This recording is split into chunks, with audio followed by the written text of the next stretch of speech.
지난번 수업 시간에서 이제 소비자 말씀드릴 때 소비자 주도의 위험에 대해서 몇 가지 말씀드렸어요. 아시는 바와 같이 지금 현재 사업에서는 누구를 대상으로 한다? 도달된 고객, 그리고 그들의 표현된 니즈를 기반으로 여러분들은 사업을 하고 계십니다.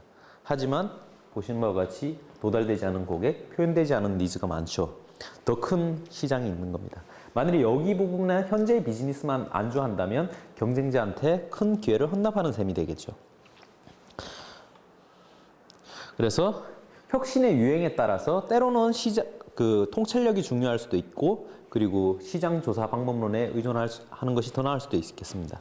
그래서 어떤 유행에 따라서 그것이 달라질 수 있다. 그러니까 혁신의 유행이 아이디어 모색 단계, 아주 이니셜한 스테이지인 경우에는 시장에 대한 직관이 더 중요할 수 있겠고요. 반면에 출시 근접 단계, 최적 제품, 사용 확정 단계, 그런 후기 단계인 경우에는 시장 조사법이 더 유용할 수 있겠습니다. 그래서 이것을 설명하면 다음과 같이 나타낼 수 있겠고요. 점진적인 혁신의 경우에는 Traditional Market Research 방법이 더 효과적일 수 있겠습니다. 반면에 그 신상품을 통한 시장 창조라든지 Breakthrough Innovation, 획기적인 혁신의 경우에는 직관에 의존하는 것이 더 나을 수 있겠습니다. 자, 왜 시장 조사 방법론이 어려울까요? 왜 최근에 시장 조사 방법론에 대한 주목이 될까요? 근본적인 이유 중에 하나로는 제가 들었던 내용은 까다로운 소비자입니다. 소비자들이 이전과는 다르다는 거죠. 자, 이전과는 다르게 소비자들이 소비자 수요 견인형 시장이 출현하고요. 그리고 제품에 대한 소비자 태도 또한 이전과는 다르게 시간이 지날 때마다 계속 빨리빨리 변하는 그런 특성을 가지고 있습니다. 그리고 무엇보다도 소비자들은 여러분들보다 더 빨리 정보 검색할 수 있는 능력이 생겼죠. 그죠? 단말기를 통해서 쉽게 가격을 검색하고 제품 정보를 접합니다. 그리고 이러한 소비자뿐만 아니라 시장 경쟁 상황도 더 힘들어지고 있어요. 예를 들어서 우리의 경쟁자 또한 늘상 있던 옆에 있는 경쟁자가 아닌 제3의 경쟁자가 나타나기도 쉽죠. 그리고 한번 이 하이테크 제품 같은 경우는 한번 인베스트를 하게 되면 어떻습니까? 비용이 아주 많이 들어간다는 거죠. 실패를 하면 큰일 난다는 거잖아요. 그죠? 그만큼 시장 조사를 정확하게 해야 된다는 목적을 가지고 있습니다.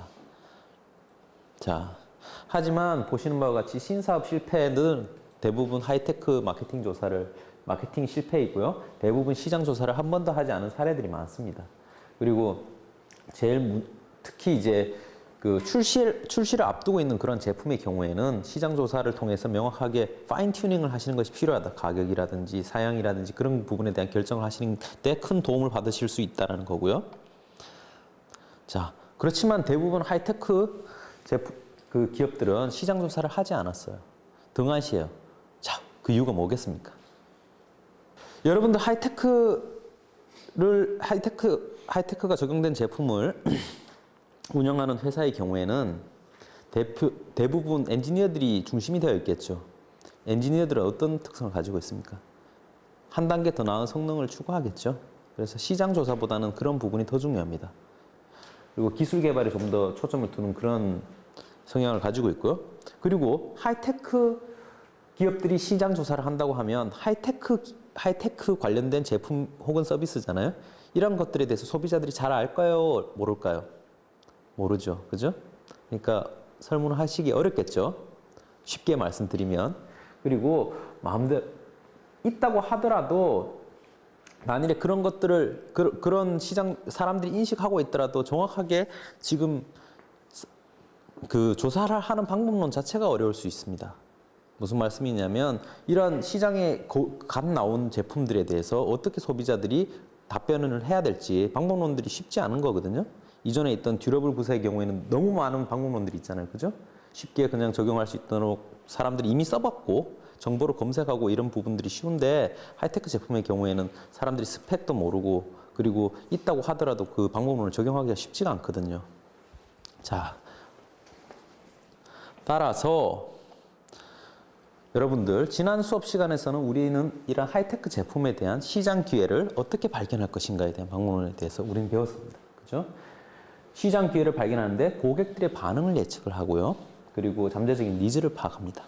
그리고 이를 통해서 시장 규모의 예측 같은 것도 하고요.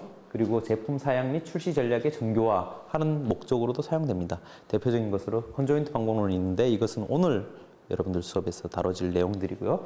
시장 규모의 예측과 같은 내용들은 확산 모형, 오늘 수업 시간에서 다룰 확산 모형에서 다뤄질 내용이라고 할 수 있겠습니다. 자, 요약을 하자면 체계적인 시장기회 접근법은 크게 직관중심법, 시장중심법이 있겠죠. 자, 직관중심법은 그냥 직관대로 하는 겁니다. 여러분들 지난 수업 시간에 배운 것처럼 우연한 기회를 통해서 발견된 그러한 제품들의 경우에 이러한 직관중심법이 적용될 수 있던 사례라고 할 수 있겠습니다.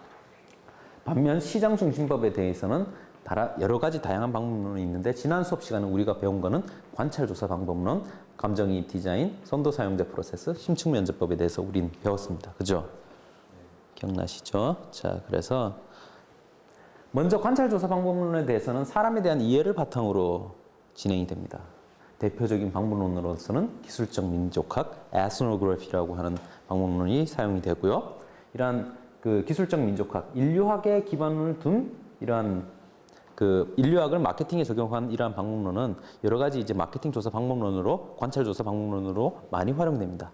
대표적인 사례로 여러분들 그 중국의 경우에는 큰 거실 TV를 좋아하고요.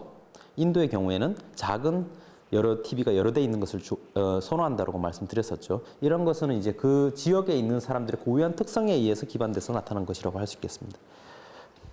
한편 다음으로 우리가 배웠던 것은 바로 감정이입 디자인이죠. 감정이입 디자인이란 뭘까요? 한마디로 쉽게 말씀드린다면 어떤 게 되겠죠? 감정이입 디자인?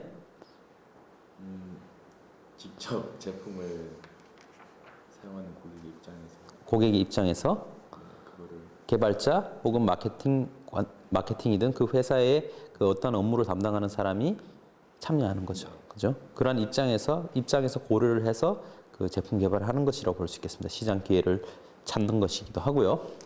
자, 보시면 기본적인 가정이 있습니다. 여기는 사람들은, 소비자들은 자신의 제품 사용에 익숙해져 있어서 잠재적 니즈를 말이나 글로 표현하는데 어려움을 겪는다라는 것으로부터 출발합니다. 그래서 이 조사자는 여러분들 뭐 마케팅 부서에 있는 사람이 될 수 있겠고요. 실제로 제품을 개발하는 개발자가 될 수도 있겠습니다. 사용자의 환경에 참여해서 사용자의 관점에서 직접 보고 느낌으로써 감정이입을 통해서 시장 기회를 발견합니다. 장점이 있겠죠. 이것을 하면 어떤 장점이 있나요? 주요하게 받아들일 수 있는 부분은 trigger of use를 안다. 언제 어떤 상황에서 특정 제품을 사용하여야 하는가에 대해서 알 수 있겠죠. 그리고 마케터가 미처 파악하지 못했던 제품 사용에 대한 아이디어를 발견할 수 있겠습니다. 특히나 이제 사용자가 중요시하는 무형의 속성, 피부 접촉 느낌이라든지 감정이라든지 소리라든지 향이라든지 이런 부분까지도 알 수 있다라는 겁니다. 자, 직접 사용해보지 않으면 개발자가 알 수 없는 부분이겠죠. 특히 저런 소리나 향이나 느낌이나 이런 것들은 직접 사용해봐야지 알 수 있는 것입니다. 자, 그러면 이런 감정이입 디자인을 하려면 어떻게 해야 될까요?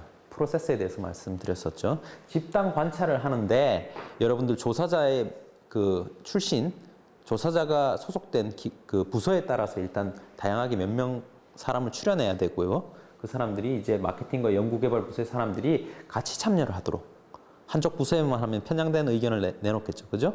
그래서 같이 참여해서 오픈 마인드로 사용자의 사용 환경과 사용 형태를 면밀하게 관찰을 합니다.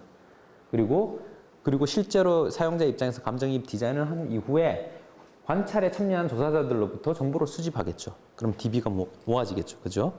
개별로 나는 어떤 부분이 이제 필요하다라고 느낀다든지 니즈 부분에 대해서 이제 각자 기회를 발견할 수 있는 그런 것들을 아이디어를 내놓겠죠. 그리고 정보 검토 및 분석 단계를 거칩니다. 이건 뭐냐면 각각 이제 소속된 그룹 혹은 그 사람들이 데모그래피를 전부 다 DB화 해놓고요. 각각에 대해서 니즈들을 나타내면 적어도 조사자들이 20대면 이런 쪽이 더 중요하다고 생각할 거고요. 조사자들 내에서도 이제 편차가 있을 수 있잖아요. 그런 것들을 이제 정보를 정리할 수 있다는 거죠. 그리고 부서에 따라서도 다른 의견을 내놓는다는 사실을 알 수 있을 겁니다. 그래서 전체적으로 모여서 통합된 소통된 의견을 말해야 되겠죠. 그래서 브레인스토밍을 거치고 이 브레인스토밍은 니즈의 문제를 해결해주기 위한 아이디어를 논의하는 단계고요. 그리고 마지막 이를 바탕으로 프로토타입을 빠른 속도로 개발하는 겁니다. 자, 세 번째로 우리가 배웠던 내용은 선도 사용자 프로세스입니다. LUP라고 불리는 걸 리드 유저 프로세스로 불리는 거고요. 소비자 참여고요. 소비자의 참여를 통해서 이제 소비자들이 가장 그 제품을 개발한다는 건데 모든 소비자들을 다 대상으로 하기에는 좀 쉽지가 않겠죠. 제품 개발에다 그 사람들부터 의견을 듣기가 쉽지 않겠죠. 그럼 누가 제일 잘할까요? 리드 유저겠죠. 선도 사용자라고 알려져 있는 리드 유저. 좀 이 제품에 대해서 많이 알고 그다음에 이 제품에 대해서 많이 먼저 사용을 해본 사람들이라든지 그런 사람들이 제일 잘할 겁니다. 그래서 이러한 그 매니아 계층들이 실제 개발팀이나 최초 제품 버전들의 디자인 과정에 이제 포함돼서 베타 테스팅하는 그런 프로세스로 볼 수 있겠습니다. 몇 명 정도 그 대부분의 이제 기업들의 경우에 이런 리드 유저 프로세스를 사용하는데 보시는 바와 같이 제품 개발 관리 협회, PDMA 같은 그런 기관에 의하면 적어도 한 38% 정도 상당히 많은 수의 기업들이 실제 제품을 개발할 때 리드 유저, 선도 사용자들을 포함을 한다는 사실을 의견을 청취한다는 사실을 알 수 있겠습니다. 자, FGI 네 번째 신층 면접 조사법 여러 가지가 있는데요. 그 중에서 포커스 그룹 인터뷰에 대해서지. 자, 포커스 그룹 인터뷰는 토론자, 진행자의 역할이 매우 중요한 인터뷰 방법이다라고 말씀드렸었죠. 그죠? 6에서 8명의 참가자들에 대해서 이제 다양한 질문을 토론 진행자가 처음부터 끝까지 어떤 흐름을 가지고 토론을 진행을 하게 되겠고요. 그 목적은 제품 개발 초기부터 아이디어를 얻거나 제품 컨셉트를 조정하고 그리고 제품 개발 완료 후에 시장 수용도를 예측하는 목적으로 사용된다라고 말씀드렸습니다. 그죠? 자, 방법 및 유의 사항에서 살펴보시면 제일 중요한 것은 이 부분이에요. 일단 그 그룹을 누구로 할 거냐라는 것이 중요하고요. 두 번째는 토론 진행자가 다 알으셔야 됩니다. 어떠한 상황에 맞춰서 전문가들이 어떻게 반응할 경우 어떤 식으로 토론을 진행할 거다라는 그런 가이드라인이 있으셔야 돼요. 즉 말해서 크립시트를 가지고 있으셔야 된다는 겁니다. 자, 이해하셨죠? 자, 그 외에도 우린 뭐 사다리 기법, 항목 배열, 언어적 프로토콜, 그 다음에 뭐 에코 테크닉, 지맷 기법 등등에 대해서 우린 배웠습니다. 그죠? 기억나시죠? 그런 거는 개별적인 기법들이니까 심층 면접 조사 방법론의 하나로서 적용할 수 있겠다라는 겁니다. 자, 그리고 다음으로는 그 외에도 이제 설문 및 면접을 통한 고객 조사 방법론도 있겠죠. 자, 일반 개별 면접이 있을 거고요. 그 다음에 일반 개별 면접은 뭔가요? 여러분들 무슨 뭐 박람회라든지 아니면 유명한 그 큰 장소에 가서 그냥 앉아서 설문을 받는 겁니다. 일반 개별 면접이고요. 전화, 우편 전화는 전화를 걸고 우편을 보내겠다고 고지를 한 다음에 우편을 보내고 그리고 그 우편 결과에 대해서 이제 다시 또 전화로 확인하는 방법입니다. 그리고 우편 조사 방법론이 있겠고요. 네, 마지막으로는 방문 개별 면접이 있겠습니다. 방문 개별 면접은 뭔가요? 인구 구성비에 맞춰서 일정하게 랜덤 샘플링을 하신 다음에 해당되는 사람에게 고지를 하고 찾아가서 설문을 받아서 오는 방법이겠죠. 어떤 것이 가장 확실할까요? 방문 개별 면접이 가장 확실합니다. 참고로. 다른 것들은 응답률이 상당히 낮아요. 그리고 그 응답 결과를 신뢰할 수가 없고요. 특히나 여러분들 오늘 배우시게 되는 다양한 연구 방법론들은 기본적인 어느 정도 그 설문에 대한 이해를 요구합니다. 그래서 단순하게 전화, 우편 전화나 우편 조사의 경우에는 한계가 있어요. 물론 인터넷 같은 경우도 가능은 한데 아주 설명을 자세하게 달고 사람들이 이해하기 쉽도록 설문을 구성해야 된다라는 것이 이제 주요 유의사항이라고 할 수 있겠습니다. 자, 여러 가지 다양한 목소리가 있는데 소비자들의 니즈가 있는데 이러한 니즈들에 대해서 그 니즈를 어떻게 모으는 방법이 뭐다? 친화도라는 건 배우셨죠? 자, 친화도라는 게 뭐냐면 어피니티 다이어그램이라고 불리는 이 친화도는 여러 가지 고객들의 요구사항이 있으면 그 요구사항들을 특정한 것으로 분류를 하는 것을 친화도라고 한다는 겁니다. 자, 이거는 주로 어디에 사용된다? 카노 모형에서 주요한 제품의 속성을 디파인하거나 컨조인트에서 주요한 속성을 디파인할 때 주로 사용되는 이니셜한 스테이지에서 사용되는 방법론이다라고 말씀드렸습니다. 그죠? 자, 카노 모델. 뭔가요? 카노 모델. 카노 모델의 가장 주요한 목적은 뭔가요? 제품이 가지고 있는 요소들이 여러 가지가 있죠. 그러한 요소들을 크게 세 가지 분류로 나뉩니다. 어떤 요소로? 당연적 요소, 이론적 요소, 매력적 요소 세 가지로 분류한다. 그래서 해당되는 제품 속성이 이 셋 중에 어떤 속성인가를 파악하는 방법론이다라고 말씀드렸었죠. 그죠? 물론 무관심한 속성일 수도 있고요. questionable한 속성일 수도 있고요. 역의 속성을 가진 그런 속성일 수도 있겠습니다. 그렇지만 일단 기본적으로 가지고 있는 제품의 속성이 가지고 있는 특징을 파악하기 위한 방법론이다라고 말씀을 드릴 수 있겠고요. 보시는 바와 같이 소비자 기대 충족 부분, 그 다음에 이제 소비자의 기대 충족이 충분히 된다면 제품이 기능상 그 충족이 될 수 있는 기능을 충분히 만족한다면 고객들이 만족하고 소비자 기대가 불충족하는 그런 기능적인 특징을 가짐에도 불구하고 소비자들이 효용이 아주 감소하지 않는 이런 특징은 뭔가요? 매력적 품질 요소라고 할 수 있겠죠. 대신에 이제 기능대로 이제 잘 작동하면서도 그리고 기능대로 잘 작동 안 함에 따라서 이론적으로 소비자들의 효용이 증가하거나 아니면 감소하는 이런 형태를 띠는 것을 이론적 품질 요소다라고 한다고 말씀드렸고요. 제품의 성능이 제대로 발휘하지 못할 때 소비자들의 효용은 감소하고 반면에 제품이 성능을 잘 발휘함에도 불구하고 그다지 소비자들이 좋아하지 않는다. 효용이 증가하지 않는다. 이런 속성은 뭐라고 한다? 당연히 있어야 될 품질 요소다라고 하는 거죠. 자, 당연적 품질 요소고요. 자, 이를 이제 수행하기 위해서 크게 4단계로 나뉜다. 제품 속성을 식별하는 단계. 여러분들 여러 가지 소비자들에 대한 요구사항 VOC들을 모아서 어피니티 다이어그램을 통해서 일단 정제를 하는 과정이 되겠고요. 소비자들을 모으는 그러한 소비자들의 목소리를 모으는 방법은 예를 들어서 아까 얘기했던 포커스 그룹 인터뷰가 될 수가 있고요. 아니면 리드 유저가 될 수 있겠고요. 선도 사용자가 될 수도 있겠습니다. 자, 그래서 여기서 나왔던 여러 가지 기본적인 속성들을 이제 2가지 그 질문을 통해서 물어보죠. 카노 설문에서는. 자, 첫 번째 질문은 뭔가요?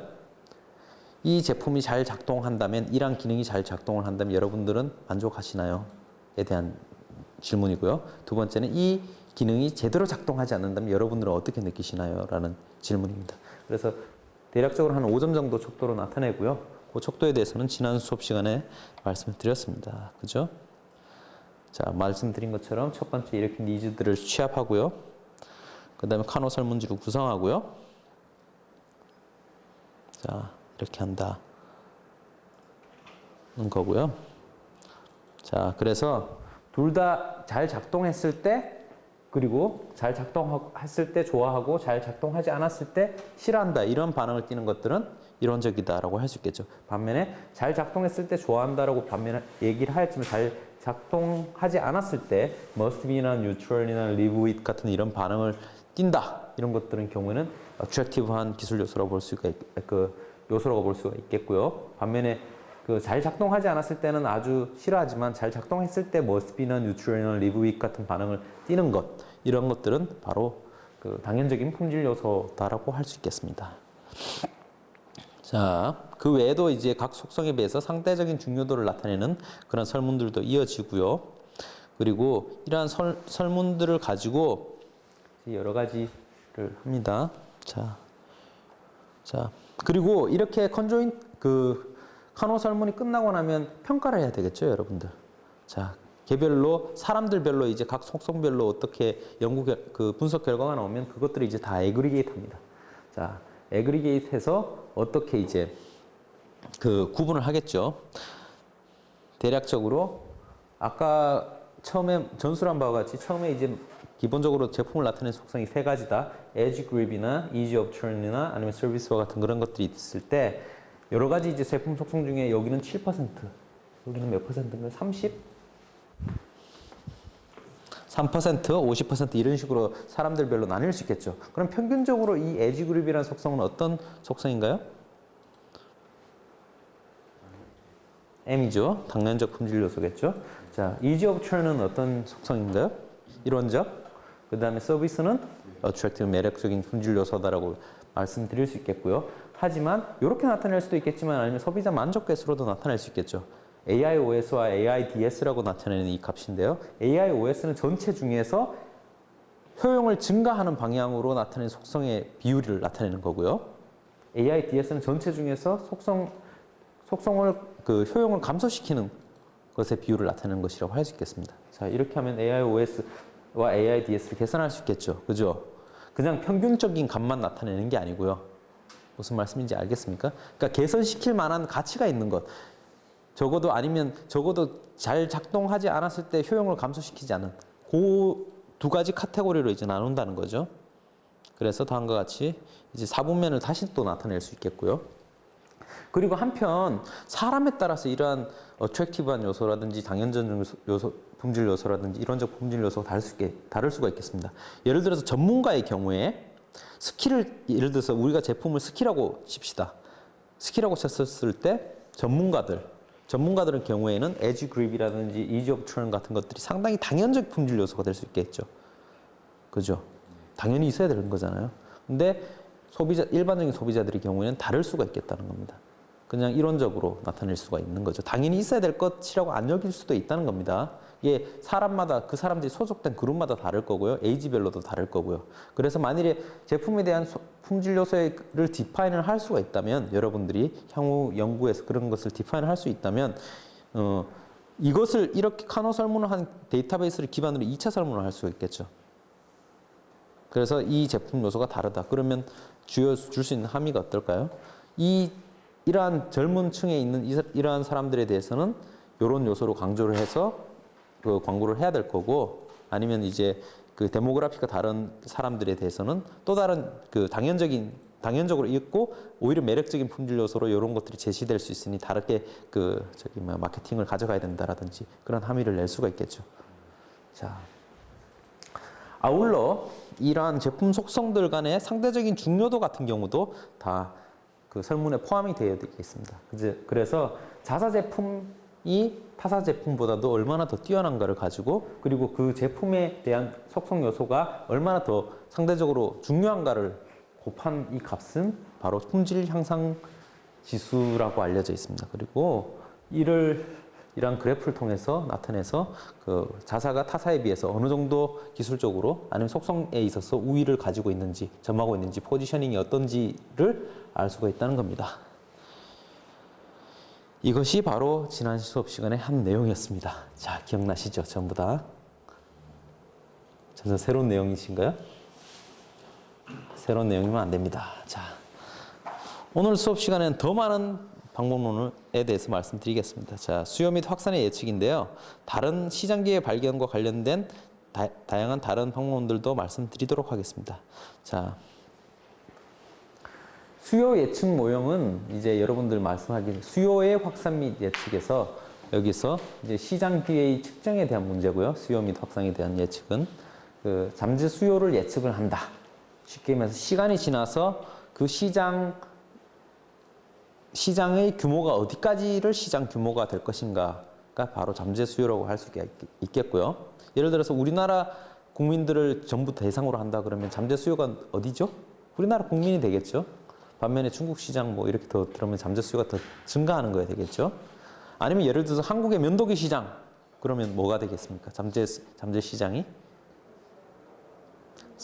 한국의 성인 남성 수가 되겠죠. 그게 잠재 시장이 되는 겁니다. 자, 보는 것처럼 이런 잠재 수요가 이렇게 있다면 이 잠재 수요 시간이 지남에 따라서 점점 시장 침투율이 올라가고요. 잠재 수요도 사실은 일정할 수도 있고 변할 수도 있겠죠. 자, 시장의 잠재 수요 예측, 제품 사용 및 출시 전략의 정교화 방법이 있는데요. 이제 여러 가지 이러한 두 가지 목적을 가지고 이제 여러 가지 방법론들이 시행이 되는데 오늘 살펴볼 첫 번째 내용은 그 전문가 조사에 기반한 방법론이고요. 델파이법이나 AHP 계층적 의사결정 과정이라는 방법론입니다. 자, 특히나 이제 이 AHP 같은 경우는 정부 R&D의 그 비용 편익 분석에 사용되는 주요한 방법론 중 하나라고 볼 수가 있겠고요. 2000년대부터 많이 사용된 방법론이라고 할 수 있겠습니다. 자, 그리고 시장조사 방법론으로는 컨조인트 방법론 등등을 오늘 소개 말씀드릴 거고요. 그 다음에 마지막으로 이제 역사적 유추법, 정보화 가속화 기법 등등이 있습니다.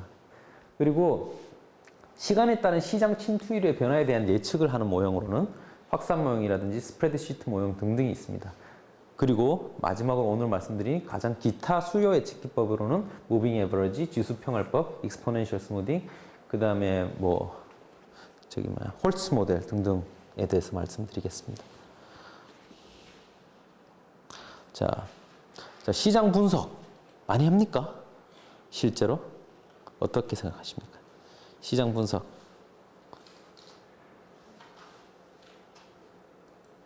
시장 분석 많이 한다고 생각하십니까? 기업들은 많이 하나요, 여러분들?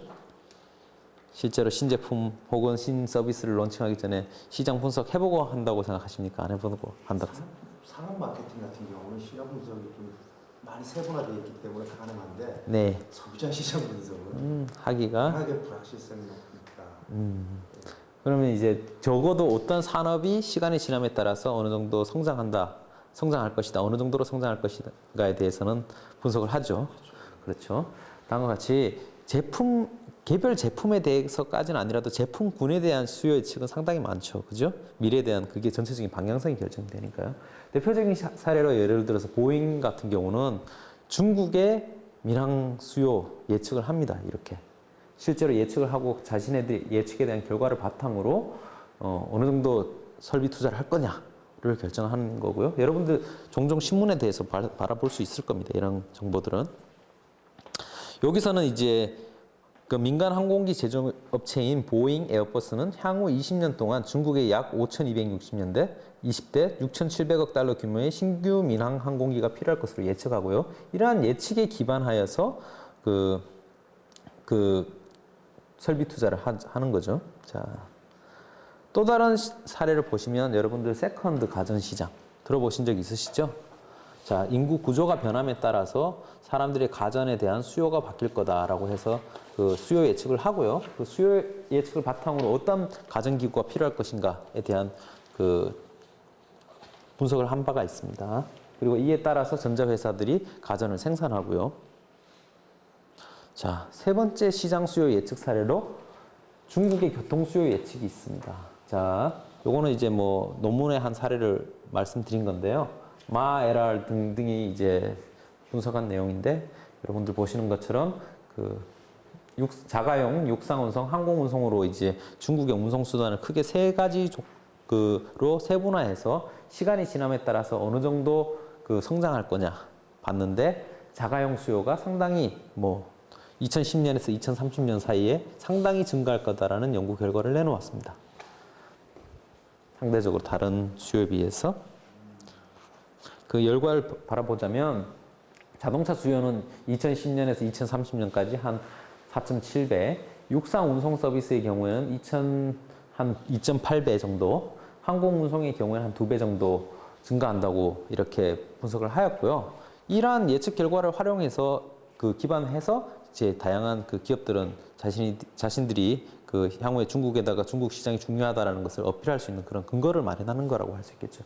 자, 현재 중국의 차량 및 수요 증가세가 2030년까지 지속될 것이므로 자동차 업계에서는 중국 시장 진출 및 점유율 확보가 기업의 지속적 성장에 매우 중요할 것이라고 전망을 한다고 합니다.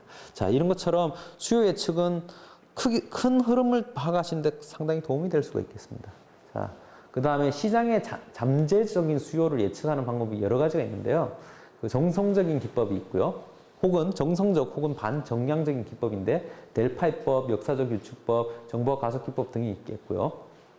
반면에 이제 정량적인 기법들이 있습니다. 이런 것들은 회귀 분석, 계량 경쟁 방정식 등이 있고요.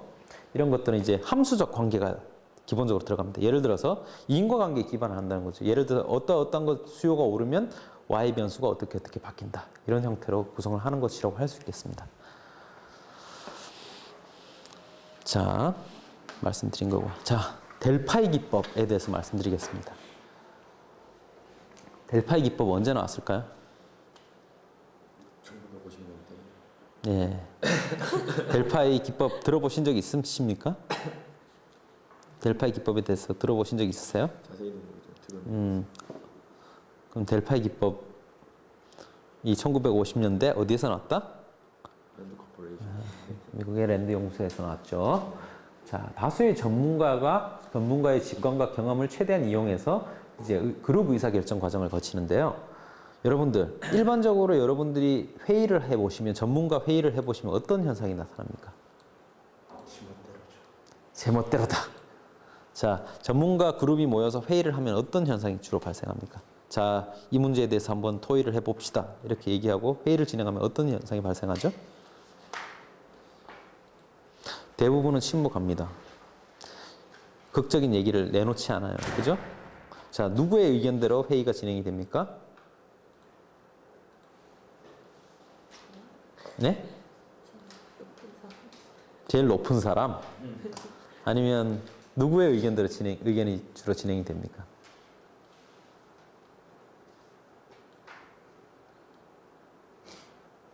목소리가 큰 사람대로 의견이 주로 진행이 되겠죠. 물론 제일 높은 사람이 결국 목소리가 클 확률이 높겠지만, 자, 전문가들을 모아놓고 그 사람들이 향후에 어떠한 일이 되겠다, 그 사람들의 의견을 취합해서 하나의 결과를 리포트를 내고 싶은데, 목소리 큰 사람 의견대로 되고 다른 사람의 의견은 중요하지 않을까요? 그렇지는 않겠죠. 자, 그렇다면 그런 부분을 어떻게 막을 수 있을까를 고민하신다면 이 델파이 기법이 하나의 사례가 될 수 있겠습니다. 자, 델파이 기법은 기술 변화 예측이라든지 사회 변화 예측, 정책 대안 결정 연구 등에서 주로 활용됩니다. 자, 제일 큰 장점. 델파이 기법은 전문가 여러분들을 한 군데 모으실 필요가 없습니다. 그러니까 동시에 한 군데 모아놓고 그 회의를 진행하실 필요가 없다는 겁니다. 자, 대신에 익명성이 보장이 되죠. 내가 무슨 말을 했는지 알려주지 않아도 돼. 예를 들어서 다른 사람이 있는데 내가 어떠한 의견을 개진을 하고 그래버리면 어떻습니까? 내 의견에 대해서 다른 사람이 나를 알게 되면 어떻게 될까? 걱정할 수도 있겠죠. 그죠? 익명성이 보장된다는 장점이 있어서 솔직한 의견을 받을 수 있겠다라는 생각도 있고요. 자, 그러면 연구자들은 이 델파이 기법을 쓸 때 어떠한 역할을 하게 되냐? 설문 대상 전문가들을 선정하고요. 누가 전문가인지 먼저 선정하는 거는 연구자가 하셔야죠. 전문가들이 어느 날인가 갑자기 확 나타나서 내가 전문가입니다. 이렇지는 않거든요.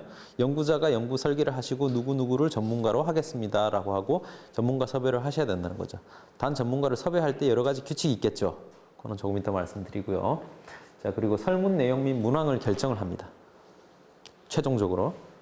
자, 그리고 전문가의 설문 결과를 취합하는 역할을 하고요. 자, 크게 델파이 기법은 크게 세 가지로 나뉩니다. 수량적 델파이, 정책 델파이, 역사적 델파이로 나뉘고요. 수량적 델파이는 수량적인 해법을 알기 위해서 어느 정도 수치가 될 거라고 생각하십니까? 이런 거에 대한 해법을 알기 위해서 나타내는 거고요. 정책 델파이는 정책적 사안에 대한 문제 해결 방법이 뭐라고 생각하십니까?에 대한 해답을 얻기 위한 거고요. 역사적 델파이는 과거의 유명한 역사적 인물이 해당 문제, 역사의 문제를 어떻게 접근할 것인지에 대한 해답을 찾는 거죠. 이건 뭐 특히 세 번째는 크게 많이 활용되지는 않습니다만 일반적으로 마케팅에서는 수량적 델파이가 많이 활용된다라고 알려져 있습니다. 자, 보시면 앞서 말씀드린 바와 같이 델파이 과정은 처음에 전문가 패널을 먼저 선정하고요. 예측 질문을 작성하여 송부하고요. 회답을 분석해서 평균과 표준 편차 등을 다 수치화를 해서 다시 전문가에게 줍니다. 그리고 이것을 수차 반복한다. 즉 말해서 라운딩 한다라고 우린 얘기를 하는데요. 이렇게 수차 반복해서 어느 정도 수렴된 의견이 나올 때까지 반복합니다. 그러면 언제까지 반복할까요? 그거는 연구자에 따라 다릅니다. 연구자의 주관에 따라서 결정되는데, 자, 이게 무엇을 의미할까요? 메인 파인딩. 여기서 이 델파이의 메인 파인딩이 뭘까요? 공통분모? 조금 아쉽습니다. 예. 네, 공통분모, 예. 정의연 씨는 어떻게 생각하세요? 자, 전문가가 있는데 고집이 센 전문가였어요. 이 결과가 나옵니다. 막 나는 이게 진짜 최고예요. 막 나는 이거 아니면 안 돼. 이렇게 생각하는 사람인데, 자, 똑같은 사람인데 전문가예요. 근데 혼자서 열심히 하고 있었어요. 막 나는 뭐 50% 된다. 향후 뭐 뭐 어떻게 이 가격은 한 70만 원까지 오를 거다라고 생각하고 있었는데 다른 모든 전문가들이 생각해봤는데 한 30만 원 될 거라는데요. 이러면 어떤 생각하십니까? 30만 원인가? 30만 원인가 고려해 보겠죠. 예. 다른 사람들이 생각하는 걸 고려해 보겠죠. 그죠? 그러면 어떻게 합니까? 다음 답변할 때는 조금 낮추겠죠.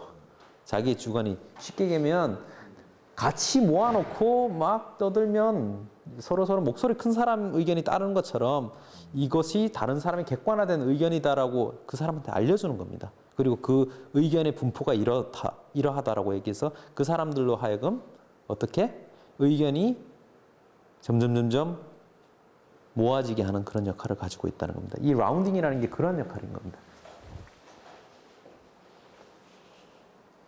자, 다시 말씀드리면 그러면 이제 좀 더 구체적으로 얘기해 보죠. 자, 내가 델파이를 하려고 한다. 근데 첫 번째 이제 제일 먼저 해야 되는 게 뭐다? 전문가를 섭외해야 되겠죠. 자, 내가 이 어떤 결과를 내고 싶어서 전문가를 섭외하는데 내가 전문가 섭외하기 쉽다고 내 주변의 사람들, 특히나 내 입맛에 구미에 맞는 사람들만 섭외하면 되겠습니까? 안 되겠습니까? 안 되겠죠. 그죠? 네.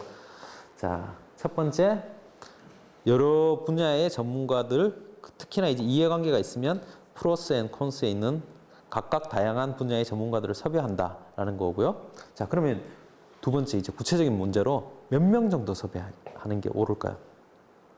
10,000명? 한 300명?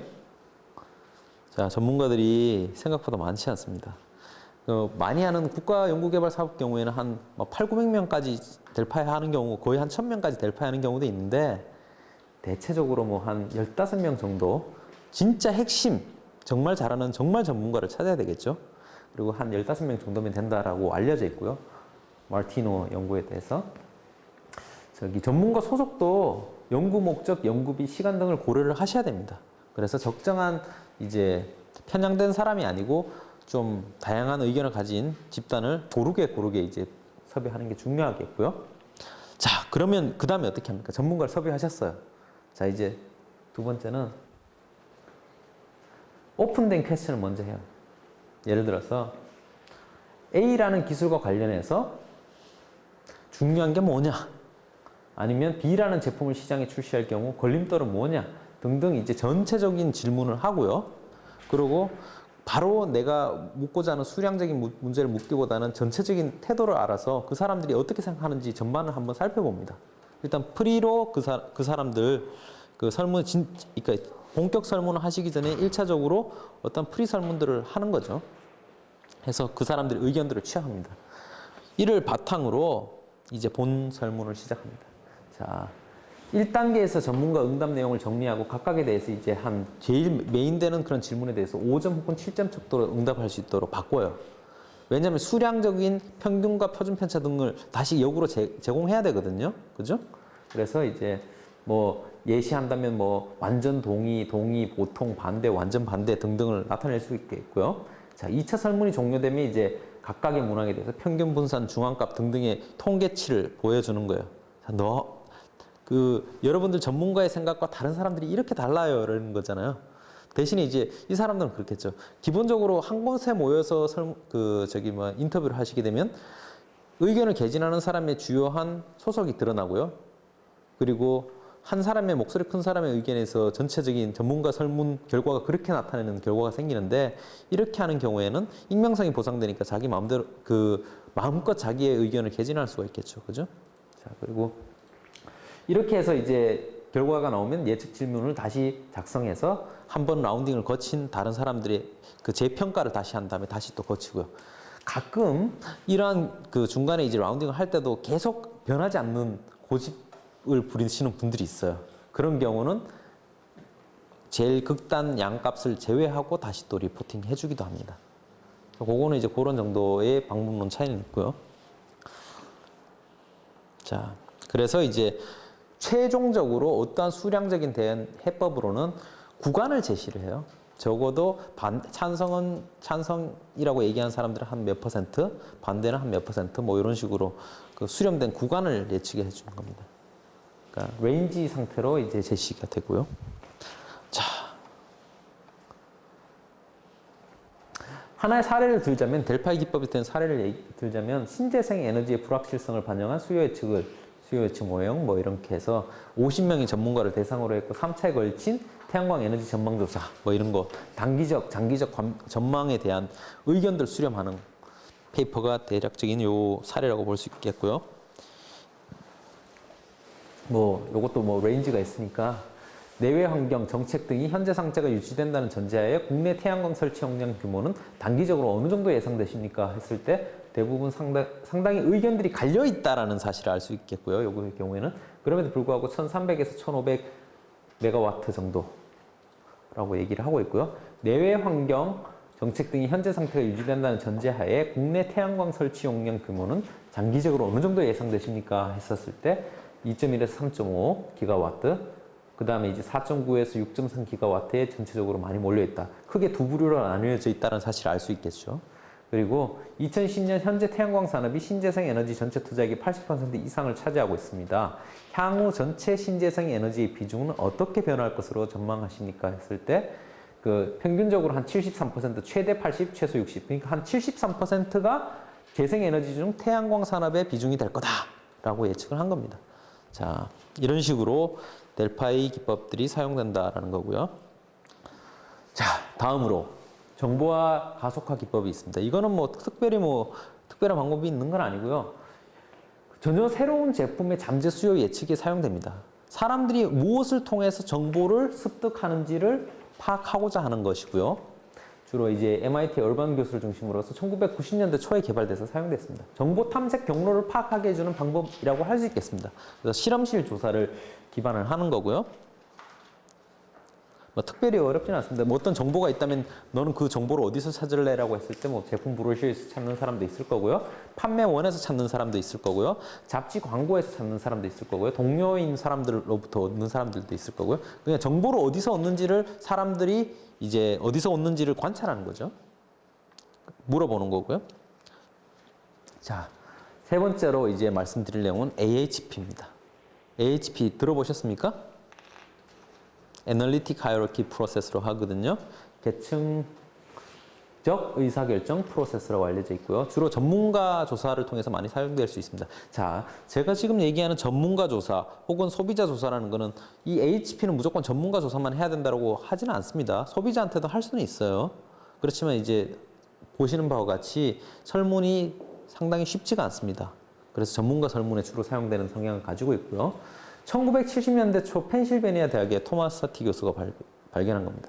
가장 이 AHP의 가장 근간이 되는 이론은 하나예요. 원리는 하나입니다.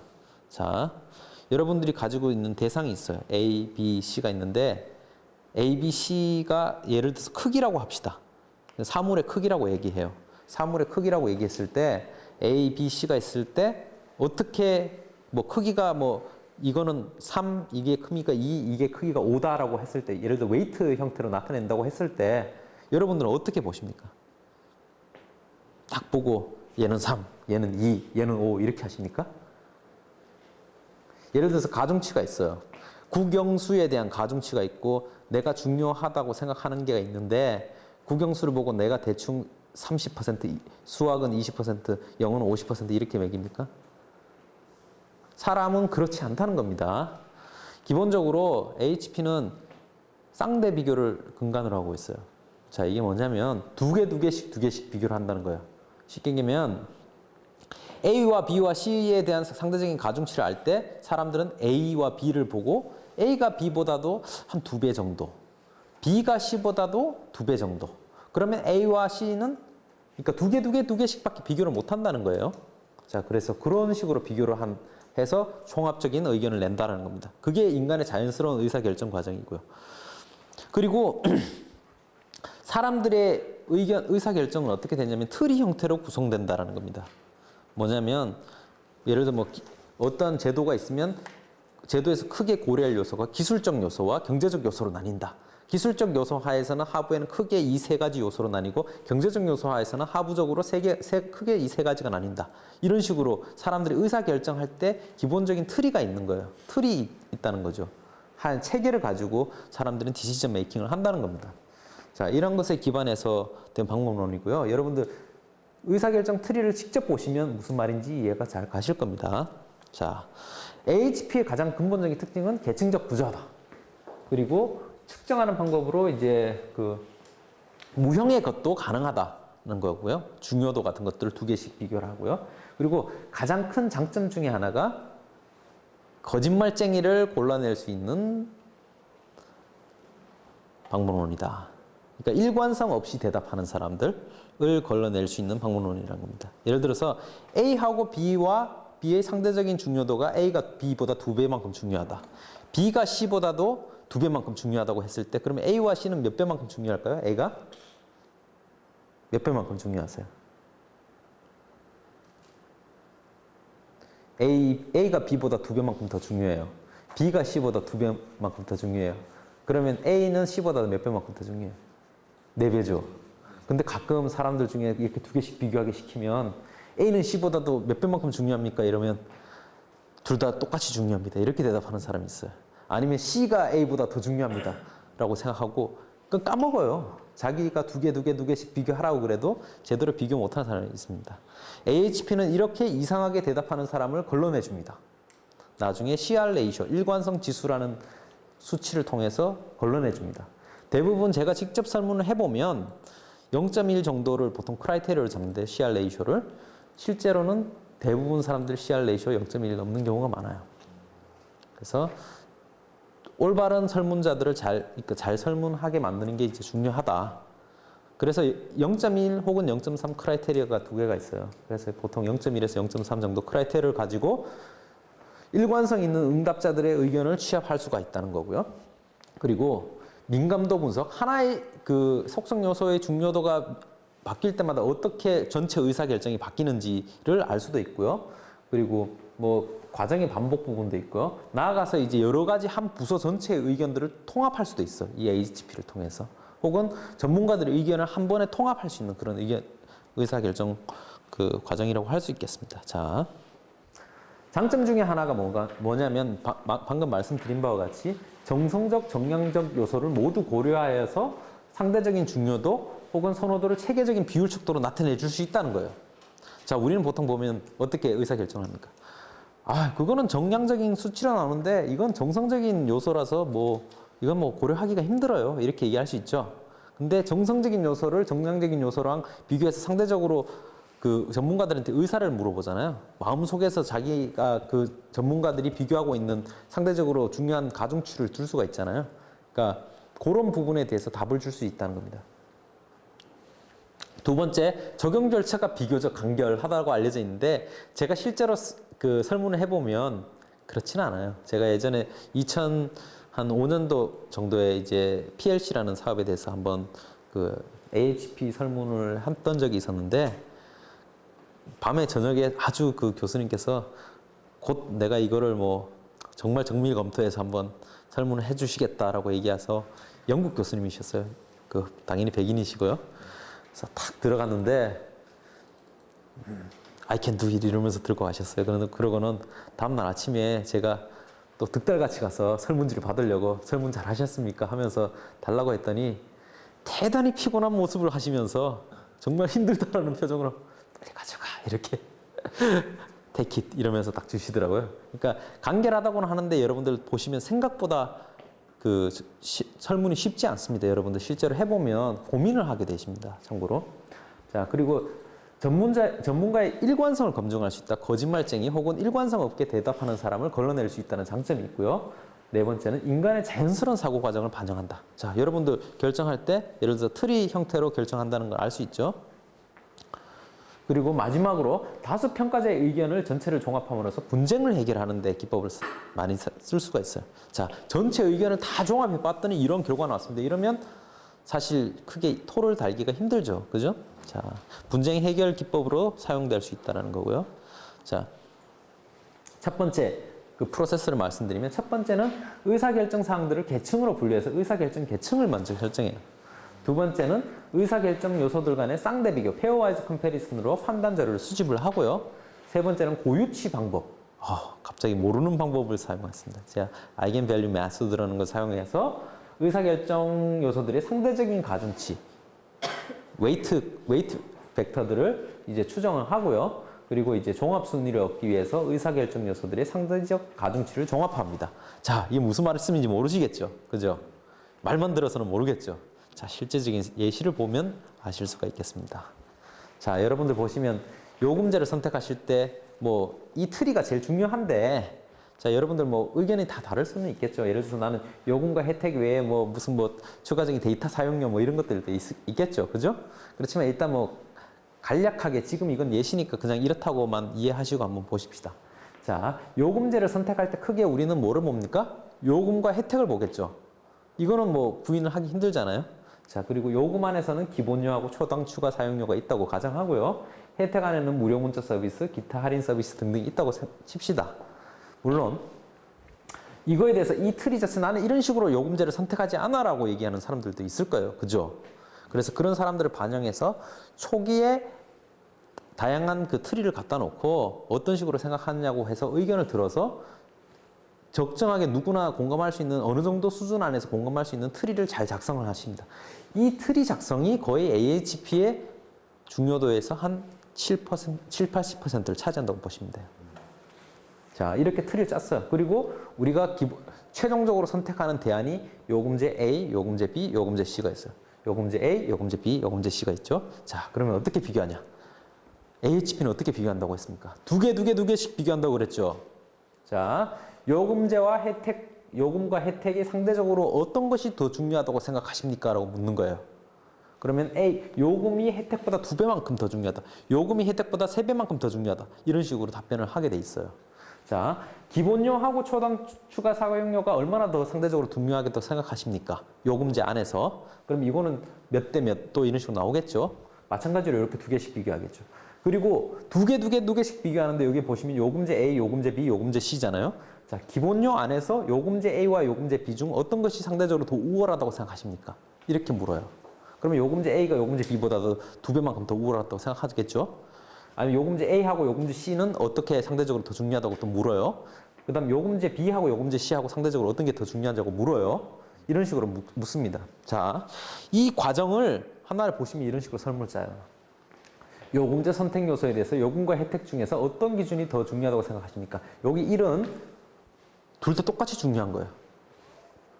중요도가 똑같은 거예요. 자, 요금이 요 5를 동그라미 치면 어떨까요? 요금이 혜택보다 5배만큼 더 중요하다고 생각하는 거예요, 이 사람은. 그러니까 두 개씩 비교를 하게 시키는 거죠.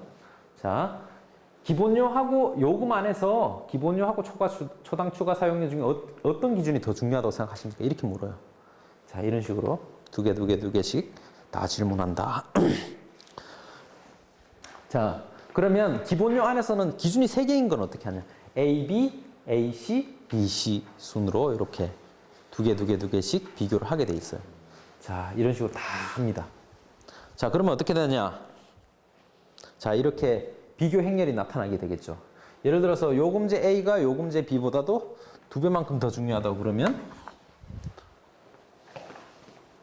하나의 기준이 있으면 A 매트릭스가 대각 행렬의 1이고 이런 식으로 하는 거예요. 기준이 2가지가 있으면 요 기준에서는 요 기준에서 요 행 기준에 대해서 2배만큼 더 중요하다. 행이 열보다 2배만큼 더 중요하다고 얘기를 하는 거고요. 이런 식으로 그 쌍대 비교 행렬이라는 것을 짭니다. 그래서 이걸 왜 하려고 합니까? 라고 했을 때 상대적인 그 기준치가 얼마나 더 웨이트가 있는지를 산정하기 위한 방법이에요. 그러면 수식은 AW가 I 이렇게 그러면 A-I 자 이렇게 되겠죠? AW가 잠깐만 잘못했습니다. 제일 중요한 거는 요금과 혜택 사이에 상대적으로 요금이 혜택보다 여긴 2배만큼 더 중요하다는 거고요. 그렇게 해서 고유치 방법을 통해서 아이겐밸류 메소드를 통해서 웨이트를 구하면 상대적 중요도가 계산이 되어 나옵니다. 자, 요거 보시면 혜택보다 요금이 몇 배예요, 지금? 2배잖아요. 그죠? 요거는 어떻습니까? 기본료하고 초당 추가 사용료는 요거는 반대잖아요. 그죠? 요거 2배죠. 근데 기준이 3개 이상 되면 저게 웨이트가 상대적인 중요도가 잘 계산이 안 돼요.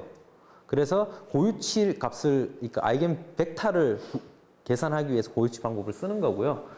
그렇게 해서 이런 식으로 3개 이상 기준에 대해서도 상대적인 중요도 값이 계산돼서 나오는 방법이에요.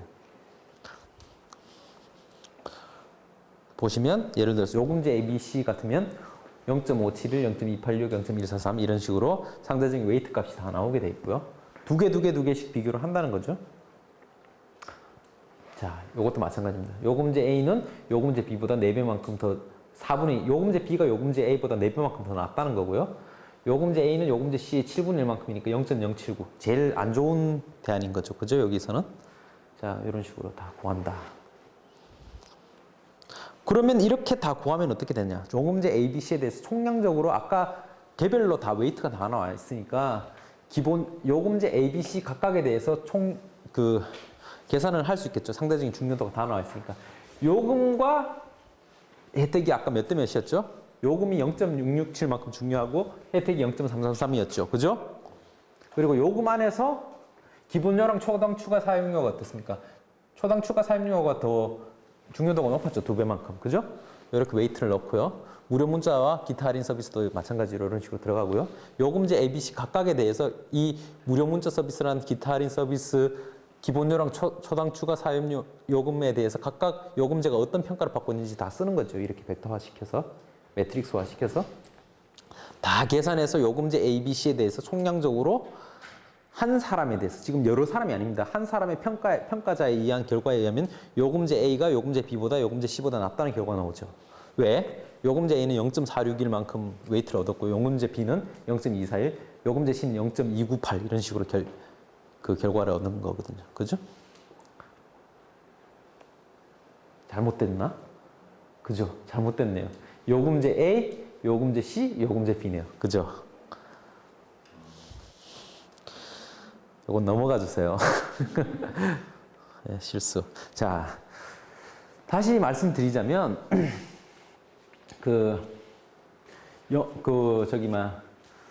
제일 먼저 계층을 잘 짜는 게 중요하고요. 각각의 계층에 대해서 쌍대 비교 행렬을 다 구해요.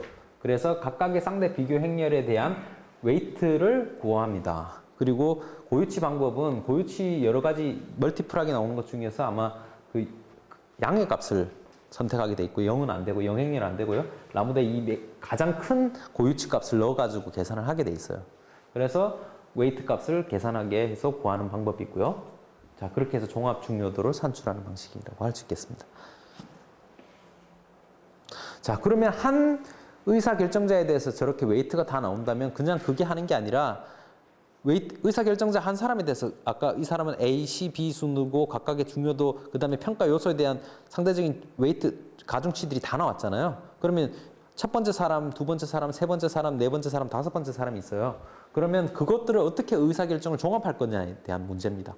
제일 먼저 보시면 아까 그 쌍대 비교 행렬 자체를 기하평균을 해가지고 아예 아이겐 밸류를 구하고 아이겐 벡터를 구하는 방식이에요. 두 번째는 아예 마지막 끝까지 다 해서 구해놓은 다음에 가중치를 다 구해놓은 다음에 그 가중치를 전부 다 산술평균하는 방식이고요. 요거는 기하평균하는 방식이에요.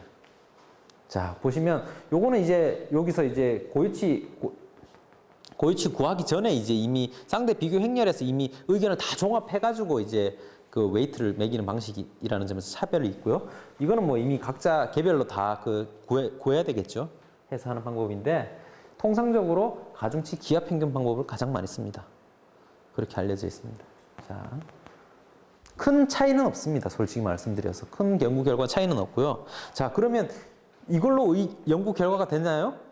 자, 이렇게 얘기할 수 있겠죠. 자, AHP를 하신 다음에 2차 회귀 분석을 하실 수 있어요.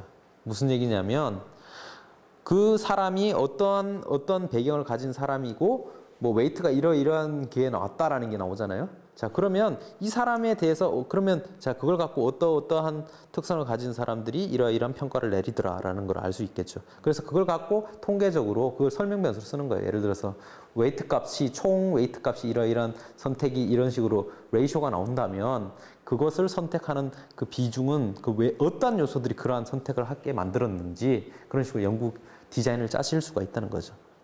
자.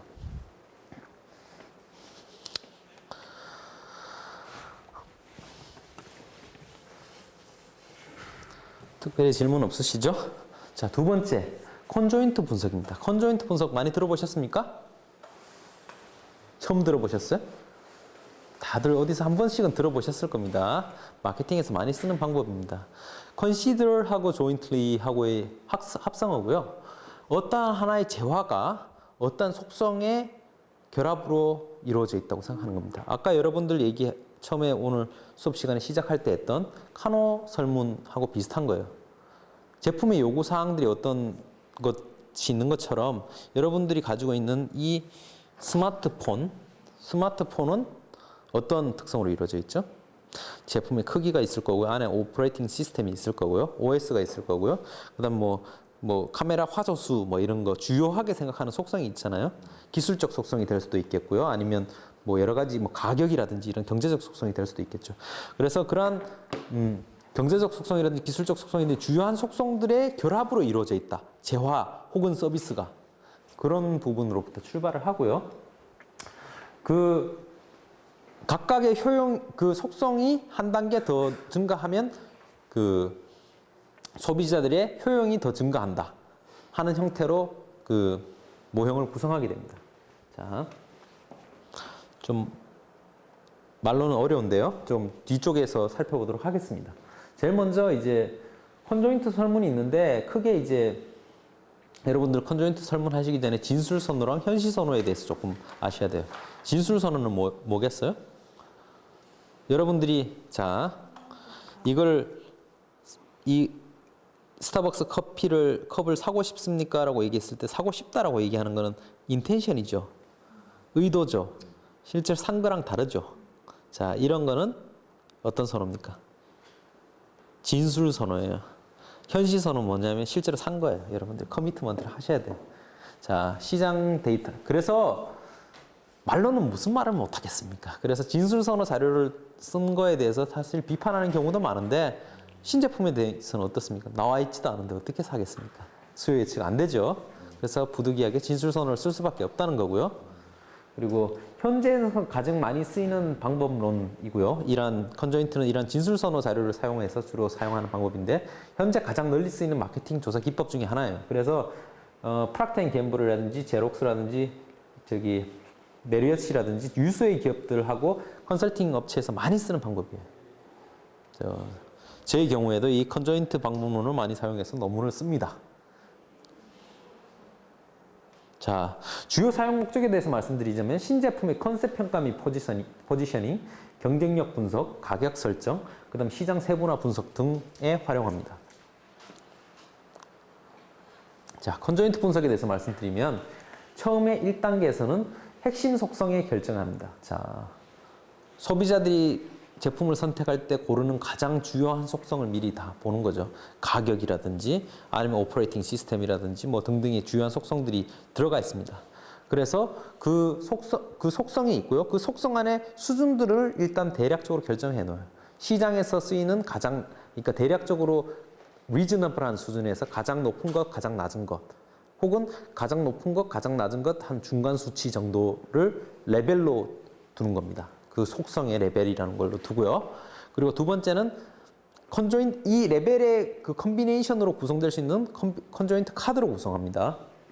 자, 이런 경우는 이제 구체적으로 뒤에 말씀드리겠지만 너무 많은 숫자가 나오겠죠. 위에 1번 단계에서 속성 및 속성이 많고 수준이 많으면 어떻게 되겠습니까? 나올 수 있는 가지수가 엄청 많겠죠.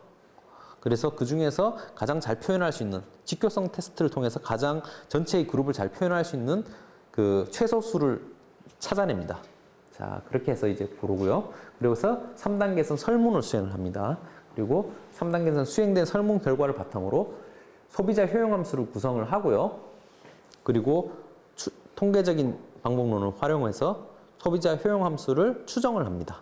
그리고 추정된 효용 함수를 바탕으로 추가적인 분석을 하죠. 대표적인 것으로서 한계 지불 의사액, 그 다음에 대안이 여러 가지가 있었을 때 가상적인 시나리오 하에서 소비자들의 선택 확률도 계산해 줄 수 있겠고요.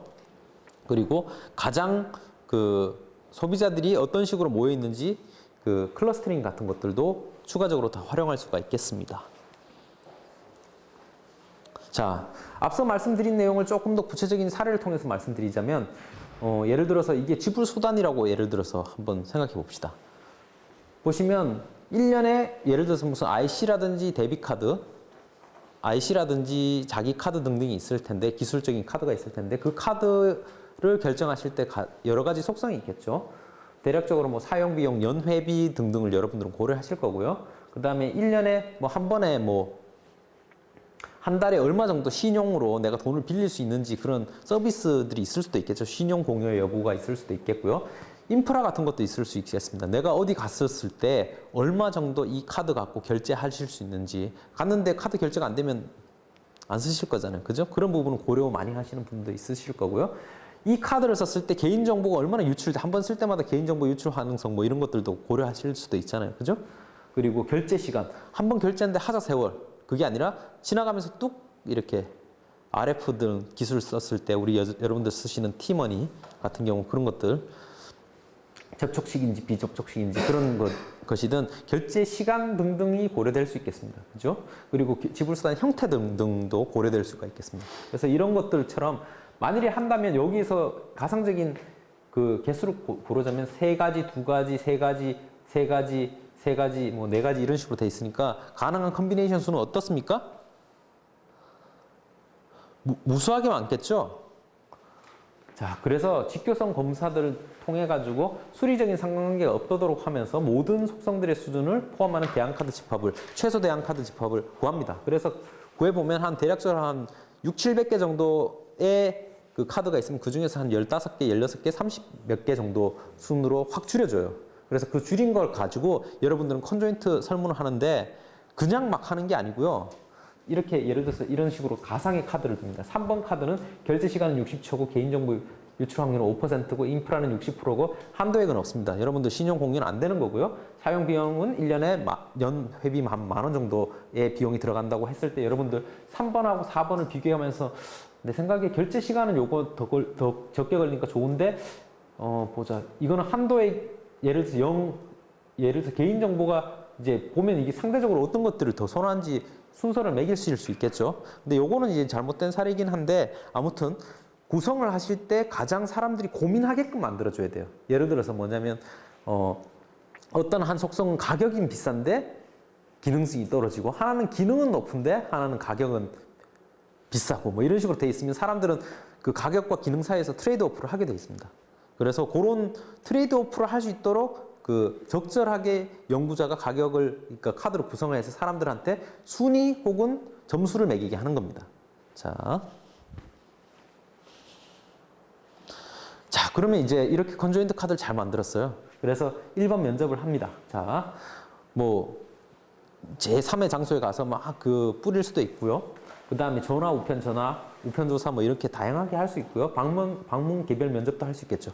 그렇지만 제가 지금 이렇게 말씀해 드리니까 알겠지만 컨조인트 설문 그 우편으로 하면 하시겠습니까?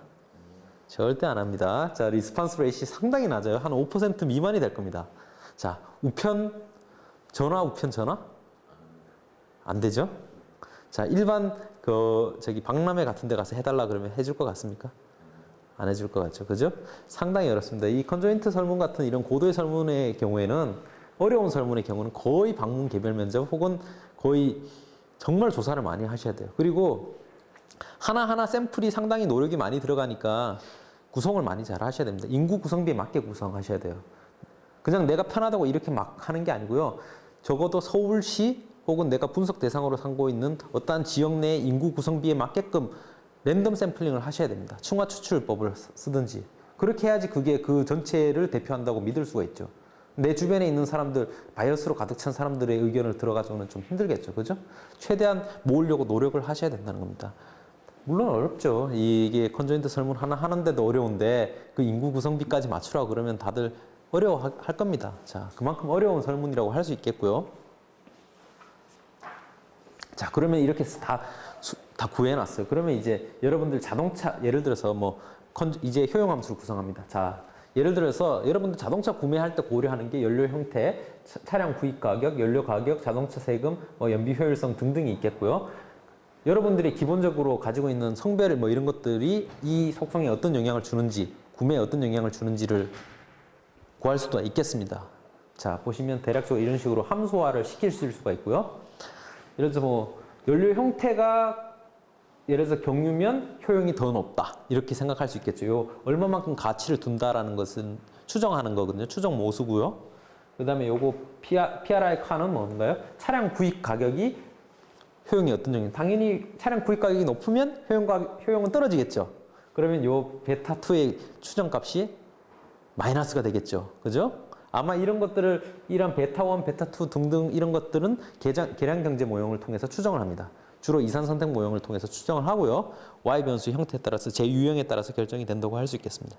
자, 그리고 이렇게 하나하나 있는 것들을 예를 들어서 자동차 예를 들어서 이렇게 어떤 게 있나요? 예를 들어서 뭐 레벨이 여러 가지가 있을 때 이 레벨이 올라갈 때마다 직선 형태로 올라간다고 가정할 수도 있겠고요. 아니면 이렇게 U형으로 효용이 증가한다고 할 수도 있겠고요. 아니면 뭐 비선형으로 그냥 하나 레벨이 올라갈 때마다 기본 가치에 대비해서 얼마 정도 올라갔다 내려갔다 한다고 설정을 할 수가 있어요. 그래서 부분 가치 더미 형태로도 많이 쓰고 벡터 형태, 쿼드레틱 형태, 뭐 교차형 형태 등등이 많은데 이것들은 이제 상황에 따라서 여러분들 선택을 하십니다. 주로 예를 들어 더미 형태로 하면 제일 편하죠. 근데 더미 형태로 해버리면 나중에 시뮬레이션이라든지 추가적인 분석이 불가능해요. 그냥 효용함수 추정하는 걸로 맙니다. 그래서 대략적으로 벡터 형태 혹은 쿼드레틱 형태, 그 다음 교차형 형태를 많이 활용을 합니다. 물론 데이터가 너무 없는 경우에는 이제 쿼드레틱 형태도 좀 문제가 되고요. 자, 요런 게 이제 아까 얘기했던 그 더미 형태, 그 다음에 요게 이제 벡터 형태라든지 쿼드레틱 형태를 나타내는 거죠. 자, 뭐 이런 거는 이제 다 테크닉한 내용이니까 넘어가도록 하겠습니다. 자, 예를 들어서 이런 식으로 해서 성별과 또 이렇게 교차형 형태도 재밌는 게 성별하고 뭐 타입하고 퓨얼 타입이 어떤 식으로 상대적으로 영향을 주느냐. 성별이 여기서 1이고 성별이 남자이고 퓨얼 타입이 여기 보시면 TYFU가 퓨얼 타입이 남자면서 경유인 경우 남자는 더 상대적으로 더 좋아한다는 거죠. 경유인 경우에는 남자가 여자보다 좋아하고 여자의 경우에는 그 휘발유의 경우에는 여자가 남자보다 선호한다는 결과거든요. 그러니까 이런 방향성들도 나타내 줄 수 있다라는 거고요. 두 개 한간의 상호 연관성을 나타내 줄 수도 있는 거거든요. 자, 제일 중요한 건 이 효용함수 구성을 어떻게 하느냐예요. 정확하게 얘기하면 이 효용함수 구성을 어떻게 하느냐에 따라서 그 결과가 상당히 달라질 수도 있을 거고요. 그리고 이 효용함수 구성을 하실 때 넣었다 뺐다 할 때마다 항을 하나 넣었다 뺐다 할 때마다 이 추정된 모수값이 막 플럭추에이션이 심해지면 어떻게 되겠습니까? 로버스트한 결과가 아닙니다. 간단한 결과가 아니겠죠. 모형에 넣든 빼든 어떤 한 개의 항을 추가하든 말든 큰 변화가 없을 때 그런 결과는 상당히 믿을 만한, 신뢰할 만한 그런 결과라고 할 수 있겠죠. 자, 그런 것들을 감안해서 이런 항을 구성을 하셔야 된다라는 겁니다. 자, 실제 추정 방법은 Y 변수가 예를 들어서 연속 변수인 경우에 예를 들어 스코어다. 아까 컨조인트 그 카드 각각에 대해서 90점, 80점 이런 식으로 쓰게 하시면 OLS로 추정하시면 돼요. 최소자승 회귀법으로 추정하시면 되고요. 내가 이것을 여러 가지 중에서 어떤 것을 선택한다, 선택하지 않는다 형태로 하신다면 뭐 토빗이 이산 선택 모형, 다항 로짓이나 다항 프로빗 같은 걸 쓰시면 되고요. 예를 들어서 여러 개 중에 1, 2, 3, 4 순으로 대안을 선택한다. 이런 거는 순위형 로짓, 순위형 프로빗 이런 것들을 사용하시면 됩니다. 자, 그리고 그러면 효용함수를 구했어요. 그럼 그걸로 끝이냐? 뭐 소비자들은 이 효용에 대해서 이걸 더 좋아한다. 그런 정도만 나타내 주는 건 아닙니다. 이 컨조인트를 통해서 재밌는 거는 속성이 한 단위 더 변할 때 소비자들이 얼마나 더 지불할지에 대한 그 지불 의사액을 구해줘요. 왜냐하면 아까 가격이라는 것을 한 텀으로 줬거든요. 효용을 결정하는. 그러면 이 효용 앞에 한 가격이 올랐을 때 효용이 얼마나 유틸리티를 준다는 게 있으니까 예를 들어서 가격이 한 단위 올랐을 때 효용이 어떤 영향을 준다는 게 우리가 추정됐었죠. 근데 그러면 한 단위 올랐을 이 제품의 한 속성이 올랐을 때 효용이 어떤 영향을 준다는 것도 추정이 됐습니다. 그러면 요 텀으로 나눠주면 어떻게 될까요? 한 제품의 단위가 변했을 때 소비자들이 얼마까지 지불할 의사가 있다는 것을 추정할 수가 있게 되는 거죠. 계산할 수 있게 되는 거죠. 그래서 우리는 이 한 개 지불 의사액을 계산할 수 있습니다. 효용함수로부터. 그리고 나아가서 이제 소비자들을 그룹으로 나눌 수도 있어요. 예를 들어서 나는 효용함수를 전체 인구 구성 본체로 하는 게 아니고 큰 그룹으로 나눠서 효용함수를 각각 추정할 수도 있고요. 아니면 전체 통으로 효용함수 추정하고 이 그룹을 더미 형태로 넣어가지고 추정하는 방법도 있습니다. 나아가서 이게 재밌는 거는 효용함수 추정된 효용함수를 바탕으로 예를 들어서 가상의 컴피티션 시나리오를 짜놓고 예를 들어서 이런 속성의 수준이 있으면 경쟁을 시켜요. 그러면 소비자들은 A, B, C 중에 선택 확률이 뭐 0.3, 0.2, 0.5가 된다. 뭐 이런 식으로 개별 속성 선택 확률을 시뮬레이션을 할 수가 있어요. 그런 장점이 있고요. 뭐 시장 점유율 계산 방법은 뭐 브래들리, 테리, 루스 방법이 있거나 로짓인데 저는 주로 로짓 방법을 많이 사용합니다. 그래서 이거는 이제 제 연구긴 한데요. 제 2010년에 향후 태블릿 PC 산업의 미래를 예측하는 방법으로 이제 제가 연구를 수행한 바가 있고요. 보통 보시면 안드로이드냐 애플이냐에 대한 연구를 수행한 바가 있고요. 수도권 지역에서 2010년 10월에서 자료수 500에 대해서 목적형 쿼터 샘플링을 통해서 이제 계산을 했고요. 자, 그래서 개별 속성별로 가격, 화질, 저장 용량, 스크린 크기 등등에 서 추정 개수를 다 구하고 각각의 추정 개수들이 이러한 속성들이 소비자들의 선택에 영향을 준다라는 사실을 알게 되었고요. 각각에 대해서 상대적인 중요도가 어떻게 되어 있고 한 개 지불 한 단위가 변했을 때 한 개 지불이 상당히 높게 추정되는 경향은 있는데 대략적으로 어떤 식으로 구성되어 있는지를 계산할 수 있었습니다.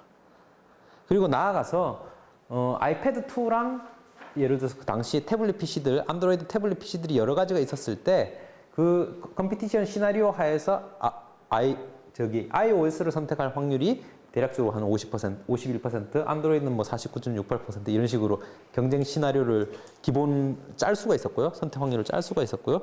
당시에 애플이라든지 안드로이드 측에서 구글 측에서 이제 여러 가지 전략이 있어요. 자기네들이 시장 점유율을 높이기 위한 전략이 있었는데 그 애플에서 그 차세대 그 아이패드로 당시에 이제 화질을 높이려는 시도가 있었거든요. 만일에 그러한 화질을 높이려는 그런 그 애플의 그 신제품이 출시됐을 때 그럼 시장 경쟁률이 어떻게 되는지, 시장 점유율이 어떻게 변동되는지를 시뮬레이션을 할 수가 있고요. 안드로이드 측에서 새로운 그 어플리케이션, 그 출시되는 어플리케이션 수가 증가되면 소비자들의 선택이 어떻게 변할지 뭐 이런 것들 추정도 가능합니다. 시뮬레이션도 가능합니다. 이런 형태로 저는 연구를 몇 번 했었고요. 자, 그렇습니다. 자, 정리되었습니까? 좀 빠르죠? 이렇게. 너무 빠르죠? 그죠? 자, 빨리 나가죠? 한 학기에 저기 모든 걸 다 지금 설명드리기가 쉽지가 않아요. 하나는 또 계량 경제를 한다든지 여러분들 직접 논문을 읽는다든지 그렇게 해서 늘어나는 방법이 있겠습니다. 그렇게 하셔야 될 것 같습니다. 자, 또 다른 수요 예측 모형에 대해서 말씀드릴게요. 자, 역사적 유추법입니다. 자, 새로운 제품에 대한 수요가 기존 제품과 동일한 사용 패턴으로 나타나거나 또는 대체 관계가 나타날 것을 가정하고요. 디지털 TV에서 잠재 수요는 기존 아날로그 TV를 완전 대체하고 현재 TV 가구를 보유를 전체 잠재 수요로 본다. 뭐 이런 형태로 접근을 하는 방법이고요. 해외 선진국의 역사적 경험이나 사례를 근거로 국내의 잠재 수요 및 판매 수요 추이 예측을 하는 겁니다. 자, 그래서 이런 역사적으로 유사한 상품을 어넬로지 분석을 하는 겁니다. 자, 확산 모형에 대해서 말씀드리자면 여러분들 기본적으로 확산이라는 게 뭡니까? 로저스에서 확산 모형 많이 하셨죠?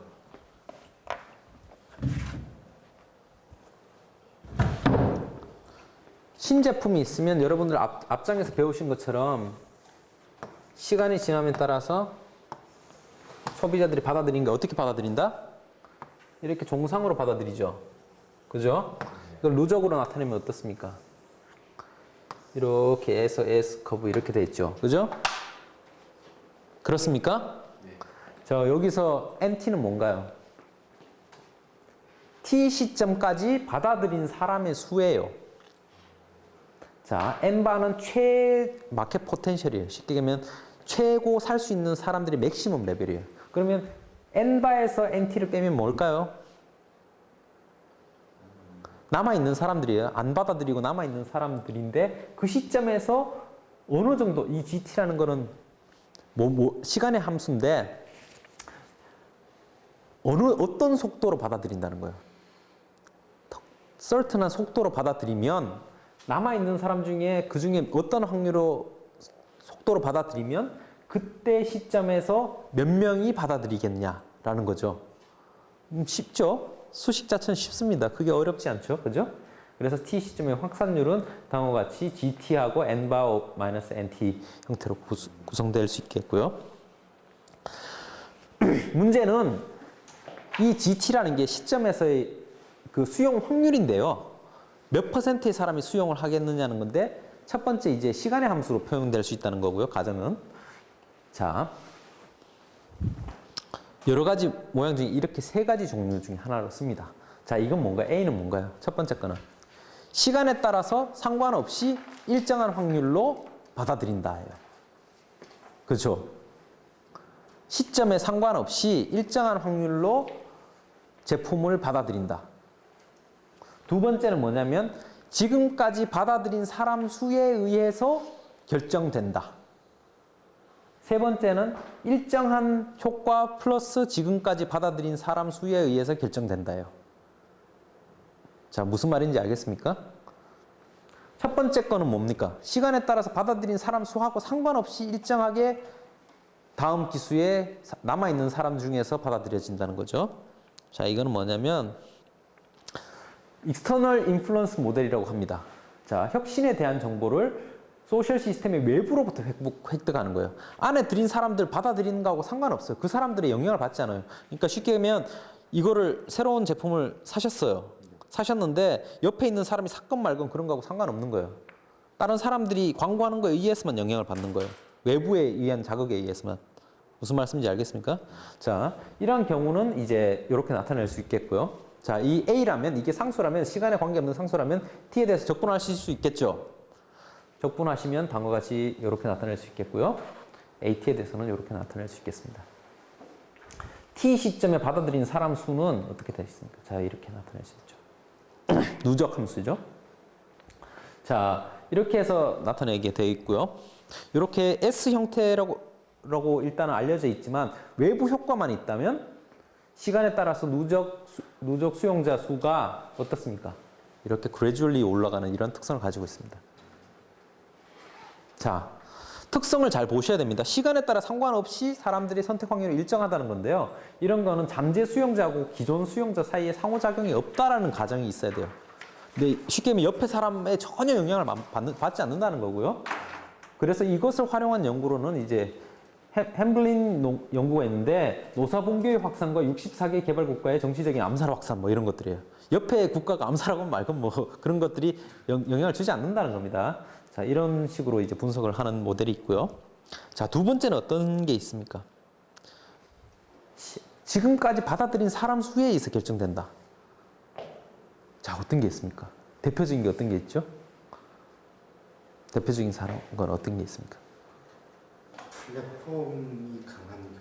아, 그런 것도 되겠죠. 아니면 이 기술 경영하고 상관없이 해도 한번 해보죠. 영화. 아, 그것도 있을 수 있고요. 응? 카카오톡. 기술 경영하고 전혀 상관이 없어야 되는데. 자, 여러분들 이 중에서 한 명 메르스에 걸리셨어요. 그러면 이 중에 그 다음 사람이 걸릴 확률은 이분 때문에 하는 거 외에 저기 외부로부터 뭐 영향이 있습니까? 없습니까? 이 한 명 때문에 이제 나머지 사람이 다 걸리는 거죠. 이 사람이 걸렸는데 그 사람이 옆에 한 명 오염시켰어요. 예를 들어서 걸렸어요. 그러면 그 다음 사람은 어떻습니까? 확률이 늘어갔죠. 그 다음에 걸릴 사람. 자, 다음과 같이 내부적인 접촉에 통해서만 확산되는 형태입니다. 내부 확산 모형은. 그러니까 지금까지 받아들인 사람 수에 의해서 결정되는 거예요. 그래서 보시면 여기 GT가 지금까지 받아들인 사람 수의 함수죠. 그죠? 그리고 그게 일정한 비율만큼 영향을 주는 걸로 나타났고요. 그럼 요거에 대해서 시간에 대해서 확산 모형을 적분을 하시면 다음과 같이 누적 사용자 수는 다음과 같이 나타낼 수 있어요. 초기 확산자, 초기 값이 필요해요. 이건 대신에. 자, 그래서 이렇게 나타낼 수 있고요. 그리시면 다음과 같이 중간되는 중점을 계기로 이렇게 상하로 이렇게 대칭되는 구조로 나타냅니다. 이것을 로지스틱 모형이라고 합니다. 그래서 확산율이 외부의 정보와는 무관하다는 가정이 필요해요. 근데 이럴 수 있잖아요. 우리 메르스를 하는데 하늘에서 갑자기 중동에서 제3의 감염원이 날아올 수도 있잖아요. 그죠? 그런 거는 외부 영향이 있는 거잖아요. 그죠? 내부에서만 결정이 되는 게 아닙니다. 그렇죠? 자, 보시는 바와 같이, 그리고 실제로 확산이 이렇게 좌우 대칭이 일어나기가 좀 쉽지가 않아요. 그래서 피팅이 잘 안 됩니다. 이 로지스틱 모형은. 그래서 이제 요거는 이제 그 내부 확산 모형이 사용된 형태고요. 그 적용 사례고요. 자, 좌우 대칭이 안 되는 경우가 많아요. 그래서 곰페르츠 모형을 씁니다. 곰페르츠 모형은 하고 내부 형형 그 로지스틱 모형 차이는 뭐예요? 아까 n바 마이너스 nt였죠. 그죠? 근데 거기에다 로그를 취했어요. 그것만 차이가 있어요. 아무런 차이가 없습니다. 보신 것처럼 특히 곰페르츠 모형은 기술의 수요 예측에서 많이 사용돼요. 기술 수요 예측. 그래서 특히 곡선의 비대칭성으로 인해서 정보통신 서비스의 수요 예측이 많이 사용된다고 합니다. 그래서 망 외부성에 의한 인계값 반영, 망 외부성에 대한 인계값을 반영해서 갑자기 확 증가하잖아요. 그죠? 일정 수준 이상 좌우 대칭이 아니고 그런 특성을 반영해서 만든 모형이라고 할 수 있겠습니다. 그러니까 쉽게 얘기하면 자예요. 여러분들 구부릴 수 있는 자인데 적어도 어느 정도 형태는 띄고 있는 거예요. 지켜야 될 룰은 있는. 근데 그 자를 여기저기 가서 데이터 대보고 아 요거 잘 맞네, 요건 안 맞네, 뭐 이런 느낌이라고 생각하시면 됩니다. 자, 마지막으로 두 개 다가 있어요. 두 개 다 반영할 수 있겠죠. A 플러스 B, NT라고 해서 외부 영향이 있고요. 내부 영향이 있고요. 두 개 다 동시에 주는 영향을 주는 형태로 나타났다라고 해서 이렇게 나타낼 수 있겠습니다. 이걸 또 NT에 대해서 적분하면 이렇게 나타낼 수 있고요. 복잡하죠. 특히 혁신의 신제품에 어떻게 확산되는지 관련된 연구들 많이 사용하고요. 요거에 약간 변형된 것이 바로 베스 모형이라고 할 수 있겠습니다. 자, 혼합 영향 확산 모형의 대표적인 사례인 베이스 모형은 최초 구매자의 성장을 모형화할 때 사용되는 기본적인 확산 모형이에요. 자, 이게 뭐 아까 보면 되게 복잡한 것 같지만 그게 가장 기본적인 모형이에요. 그래서 그 잠재 고객의 여기는 몇 가지 가정이 존재해요. 잠재 고객 마켓 포텐셜 아까 N바라고 나 있었던 거 있죠? 그게 정해져 있어야 돼요. 시간에 따라 변하면 안 돼요. 그리고 똑같이 몇 가지가 있는데 여기서 이제 요 데스 모형에서는 혁신 계수하고 모방 계수라는 개념이 있거든요. 자, 아까 그 외부형 그 혼합 영향 확산 모형에서 있는데 여기 보시면 A 플러스 B NT, N바 마이너스 NT였는데 어떻게 하냐면 노테이션만 바꿨어요. 지금까지 그 시점에서 받아들인 사람 수를 ST라고 일단 쓰시고요. 그 다음에 A는 그대로 P라고 하고 B 플러스 NT인데 NT를 그냥 YT라고 합니다. B가 받아들이는 확률이잖아요. 그걸 전체 마켓 포텐셜에서 Q라고 이렇게 노테이션 두 개로 표기를 해요. 그리고 N바는 그대로 M으로 표시하고 NT는 마이너스 그냥 YT로 표시를 합니다. 그래서 이 P는 뭐를 나타내냐 하면 혁신자들의 그 대중매체의 효과예요. 외부 영향 효과예요. 효과를 나타내는 텀이고요. 요 Q는 뭘까요? 마켓 포텐셜에서 특정하게 영향을 받는 비율을 나타내는 거잖아요. 그죠? 그래서 그 구매자들이 구존 효과를 나타낸다. 어떤 구존 효과라는 게 결국은 옆에 있는 사람의 영향을 받는 효과를 나타내는 거거든요. 그래서 모방할 수 있는 그런 효과를 나타낸다고 해서 여기서 P는 혁신 효과, 혁신 계수로 불리고요. Q는 모방 계수로 불립니다. 자, 그래서 요거를 말씀드리면 자, 혁신 계수와 모방 계수를 이용을 해서 확산 과정을 설명하게 돼 있어요. 그래서 신제품에서 수용을 할 때는 어떤 의미입니까? 외부 효과가 있을 거고 내부에 받아들인 사람이 옆에 영향을 주는 효과 두 가지가 있는 거잖아요. 외부 효과는 게 어떤 게 있을까요? 대표적인 게 광고. 두 번째는 입소문. 그러니까 그러니까 저기 혁신 계수의 경우에는 광고에 의한 효과라고 보시면 되고요. 모방 효과는 입소문에 의한 효과라고 볼 수 있겠습니다. 자,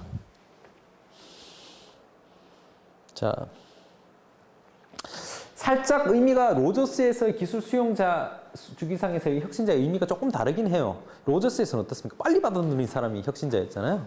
근데 여기서는 혁신자의 정의가 조금 베스 모형에서 정의가 좀 다르기는 한데 외부 영향에 의해서 받아들인 사람을 혁신자라고 규정하고요.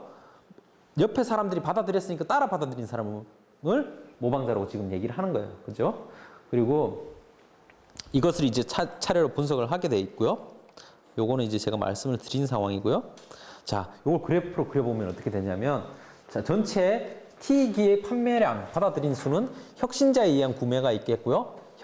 전체에 남아있는 사람 중에 광고에 의해서 받아들인 사람, 광고 등등 외부 효과에 의해서 받아들인 사람, 전체에 남아있는 사람 중에 다른 사람이 받아들인 사람 수에 의해서 어떤 특정한 확률만큼 남아서 받아들인 사람 수, 이렇게 나타낼 수 있겠죠. 그죠? 그래서 요거를 그려보면 요렇게 나타나요. 요렇게. 그래서 혁신에 의해서 이노베이터와 이미테이터의 비율이 이렇게 나타난다는 거고요.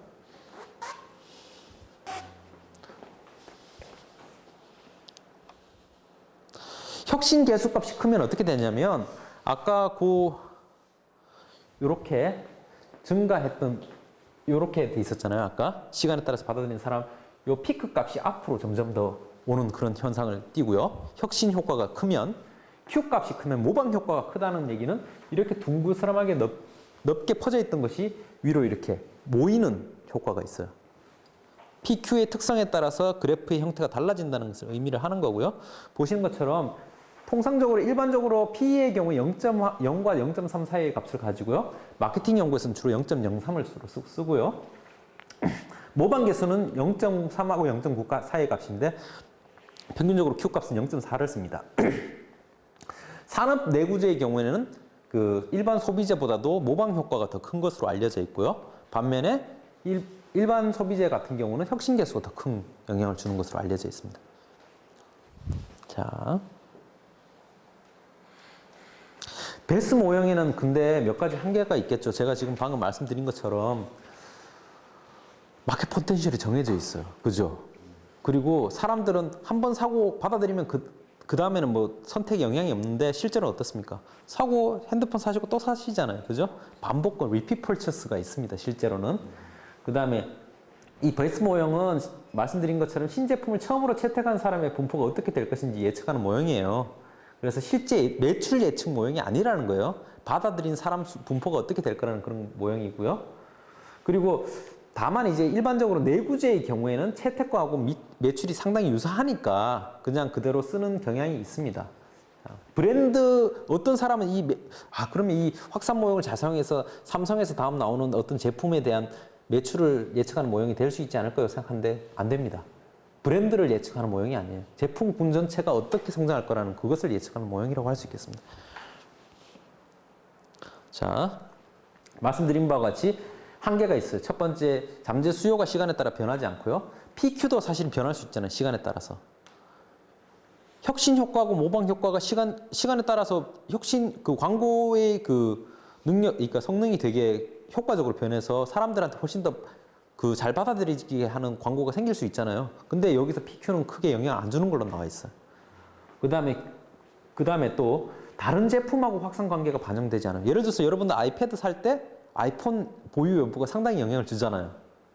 근데 실제로는 여기 베스 모형에서는 베스 모형을 그대로 적용한다면 그런 부분은 반영을 못 하는 거죠. 다른 제품의 확산과 관계가 반영이 안 돼 있고요. 그리고 이게 뭐냐면 모양이 이럴 것이다라고 생각하니까 누적 모양이 S커브 이렇게 올라갈 거라 생각하니까 포인트가 적어도 한, 둘, 세 개 있어줘야지 요걸 기반으로 요렇게 있으면 요걸 피팅을 시키고 그러면 요렇게 함수가 추정될 거잖아요. 그러면 나머지가 요렇게 해서 요렇게 증가할 거다라고 예측을 하는 거거든요. 그럼 보시면 적어도 이건 뭔가요? 시장 데이터가 있어야 되잖아요. 시장 데이터 없으면 아무 추정이 안 돼요. 근데 프리런치는 안 되죠. 예를 들어서 시장에도 없는 제품을 갖고 향후에 어떻게 성장하겠습니까? 당연히 못합니다, 이거는. 그러니까 그런 한계가 있고요. 요거를 극복하기 위해서 프리런치 포캐스팅을 컨조인트랑 막 결합해가지고 다양한 수요 예측 기법들이 일선에서 거의 뭐 탑나치에서 이제 연구되는 사례들이 있긴 해요. 근데 이제 이것들을 지금 여러분들한테 현장에서 바로 적용하기는 쉽지 않을 거다라는 얘기를 드리고 싶고요.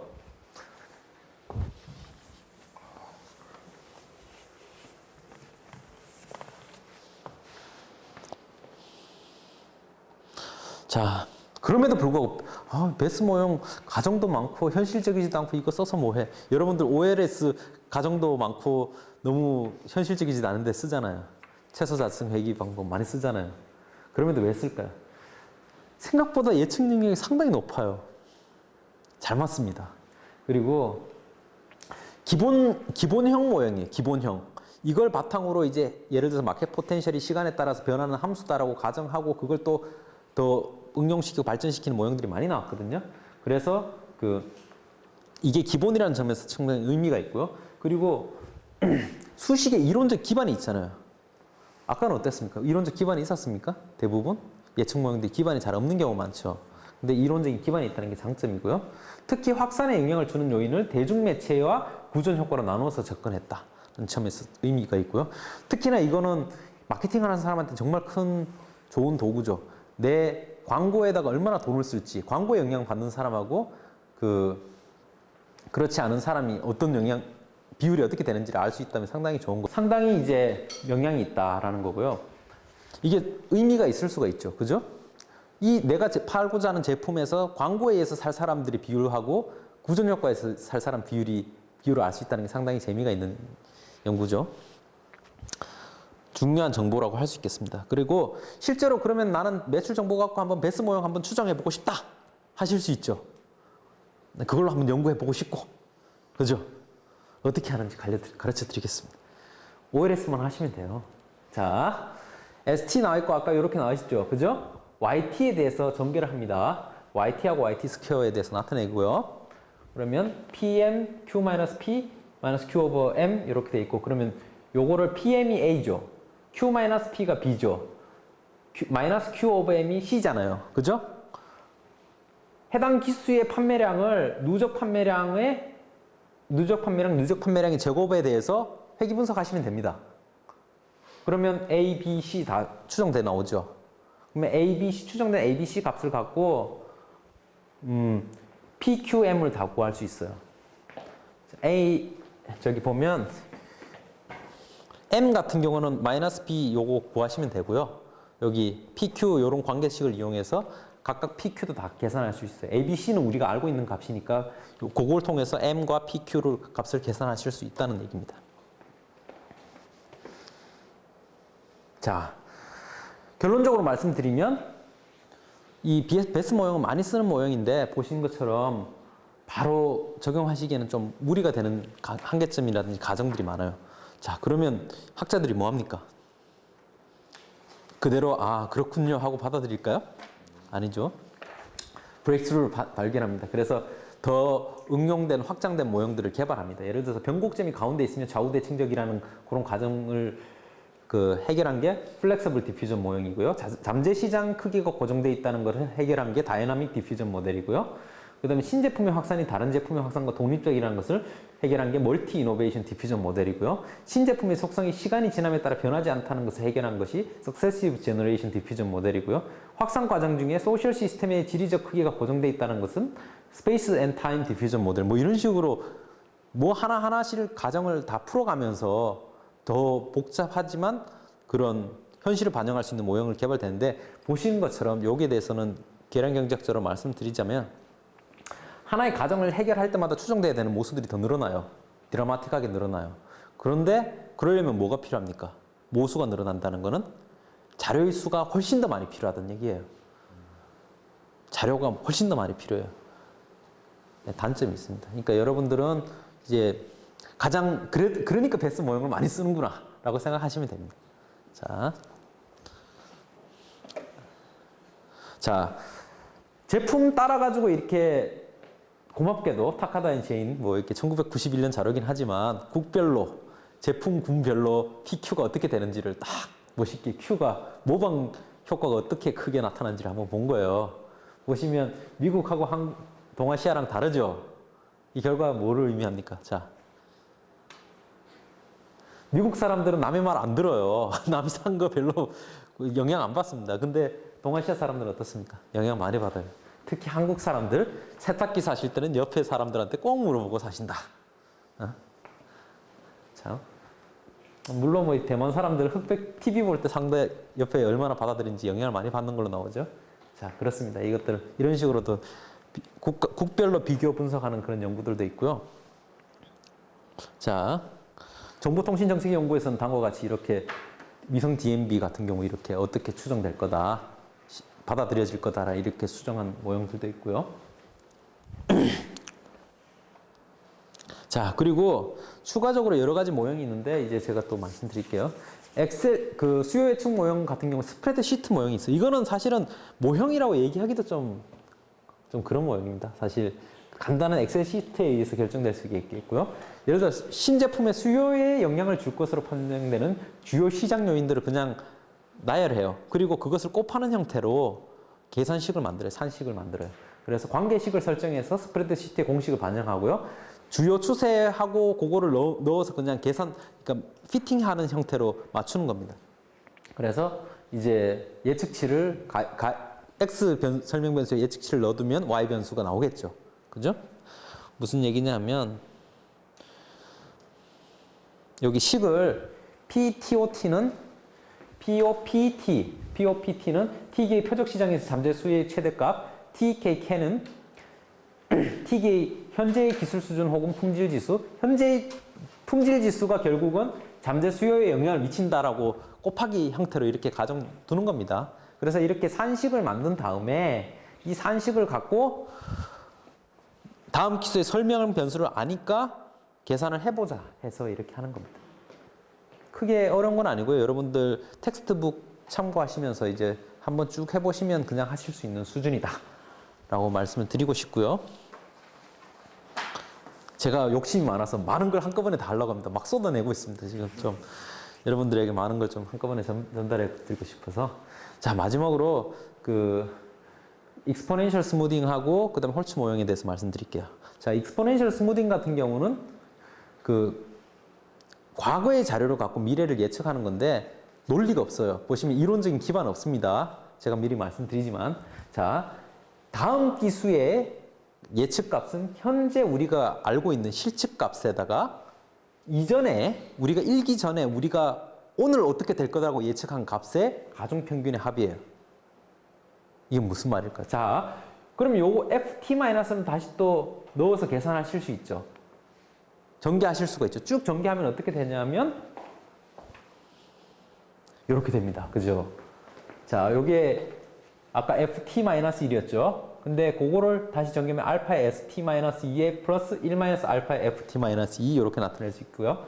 쭉 전개하시면 미래의 값은, 내일의 우리의 예측값은 오늘 실측한 값, 혹은 예를 들어서 오늘의 예측값은 어제 실측한 값, 그 다음에 그저께 실측한 값, 그저께 실측한 값, 과거에 실측한 값들의 합이죠. 근데 보시면 어떤 값이 제일 많이 반영이 돼 있죠? 바로 직전의 값이 제일 많이 반영이 되죠. 알파는 0과 1 사이의 값이에요. 0과 1 사이인데 0과 알파 플러스 1 마이너스 알파면 어떻겠습니까? 더 작아지겠죠. 계속 더 비중이 작아져요. 제곱, 3제곱, 4제곱 이렇게 들어가거든요. 그 얘기는 뭡니까? 과거의 값에다가 가중치를 덜 두고요. 바로 직전 값에 가중치를 많이 두는 방식이에요. 그렇게 해서 내일 값을 예측을 하는 겁니다. 자, 그러면 제일 중요한 게 알파는 어떻게 구해요? 이렇게 할 수 있죠. 알파 어떻게 구해요? 안 구합니다. 여러분들이 그냥 피팅 시켜가지고 과거 값이 제일 잘 피팅되는 알파 값을 그냥 넣는 거예요. 내가 연구자가 오늘 값에다가 난 비중을 한 80% 주겠다. 이래버리면 알파에다가 0.78 넣으면 됩니다. 예를 들어서 뭐 나는 오늘 값보다도 과거의 값 추세가 더 중요하기 때문에 오늘 값에 한 0.3만 넣을래. 그러면 나머지 값들 이렇게 또 계산이 돼요. 엑셀에도 여러분들 바로 하실 수 있습니다. 이거는. 자, 단점은 뭘까요? 여기는 무슨 추세라는 게 없잖아요. 그냥 과거 값에다 그냥 넣어가지고 그냥 웨이트만 준 거니까. 자, 머리를 조금 더 썼습니다. 그래서 어떻게 하냐면 미래의 예측값은 오늘의 레벨 변수에다가 추세 부분이 더해졌다라고 가정을 하고요. 추세는 그러니까 레벨은 과거의 현재 실측값에다가 과거에서 현재 예측한 아까 똑같아요. 아까 익스포넨셜 스무딩 한 값 그대로 넣고요. 똑같이 넣고요. 요 레벨은 똑같은데 실측은 그대로 넣고 이 예측값은 레벨 변수랑 추세값이 더해졌다라고 위에 가정했잖아요. 그죠? 그것을 넣게 되고 이 추세라는 것이 과거의 레벨 변수의 편차에다가 추세의 값의 가중평균이다 라고 가정을 한 겁니다. 어렵게 생각하실 거 없이 이 값에 대해서는 실제로 한번 여러분들 수식을 따라서 한번 값을 한번 작성해 보시면 돼요. 크게 어렵지는 않습니다. 그래서 제가 한번 여러분들을 위해서 한번 엑셀 한번 짜봤어요. 그래가지고 수요값을 막 내 마음대로 넣어보고 예측값을 넣어보고 예측 1, 예측 2를 넣어서 한번 계산을 해봤습니다. 보면 이 파란색 값이 어떤 값인가? 실제 값이에요. 그리고 예측 1이 피팅 시킨 거예요. 제가 마음대로 알파 값을 0.5라고 해가지고 피팅 시킨 값이고요. 두 번째 예측 2는 요 녹색 값이에요. 그래서 보시면 요렇게 보면 예측 2가 예측 1보다 잘 맞죠? 그죠? 그리고 요거에 기반해서 다음 값은 어떨 거라고 예측한 거예요. 다음 값이 예측 2하면 24까지 갈 거다. 예측 1은 20까지 갈 거다라고 얘기한 거고요. 단, 이 모형은 어떻습니까? 이론적인 근거가 있습니까? 없습니까? 이론적 근거가 없어요. 아까 여러분들이 얘기했던 확산 모형은 어떻습니까? 이론적 모형 근거가 있습니까? 없습니까? 근거 있죠? 혁신적 어떻고 모범적 어떻고 논문 쓰기 좋습니다. 그죠? 딱 봐도 이건 논문을 쓰면 되겠는데 이렇게 싶은 그런 게 있잖아요. 그죠? 근데 여기는 불행스럽게 논문을 쓰기가 힘듭니다. 그냥 잘 맞는 것 같아요. 알파는 왜 했습니까? 그냥 제 마음에 있었어요. 아니면 잘 피팅 되는 것 같아요. 네, 그렇습니다. 자, 종합적으로 말씀드리자면 수요 예측 방법이 많잖아요. 뭐 심지어는 실험실 차려놓고 뭐 사람들의 뭐 행동을 관찰하는 것부터 시작해서 아니면 직관에서 무슨 수요 예측이 아니라 나는 전지전능하니까 뭐 미래에 대해서 제품 먼저 하는 방법도 있고요. 아니면 전문가들한테 물어서 하는 방법도 있고요. 아니면 뭐 소비자들한테 물어서 하는 방법도 있고요. 아니면 시장 조사 자료에 의해서 분석하는 방법도 있습니다. 여러 가지 많은 게 있어요. 근데 우리는 지금 하이테크 마케팅 어떻습니까? 기술 불확실성, 시장 불확실성이 존재하잖아요. 한 번 투자하면 엄청난 금액을 투자해야 되잖아요. 뭐 하나의 연구 결과에 의해서만 하기는 좀 쉽지 않겠죠. 믿기는 쉽지 않겠죠. 어떻게 하는 게 좋겠습니까? 여러 가지 방법론을 사용을 해서 공통적으로 나오는지를 한번 보셔야 됩니다. 실질적으로 보시려면. 그래서 자료의 중요성, 방법론의 중요성 뭐 이런 부분을 최대한 고려하고 그럼에도 불구하고 그것까지도 안 된다면 복수의 예측 방법을 사용하시라. 그래서 잘 맞는 형태로 이제 나는 이것도 해고 저것도 해고 온갖 것을 다 해서 예측을 해봤는데 아무래도 전문가 측의 의견도 그렇고 수요 소비자 측의 의견도 그렇고 그다음에 뭐 실제로 실험을 해봤을 때 인간 행동 양식도 그렇고 앞으로 이렇게 될 것이라고 예측한다. 이렇게 얘기하는 거랑 미래가 어떻게 될 것 같습니까? 내 감인데 이렇게 얘기하는 거랑은 차이가 있다는 겁니다. 그죠? 자, 이해가시겠습니까? 자, 그러면 오늘 수업은 일단 이것으로 마치도록 하겠습니다.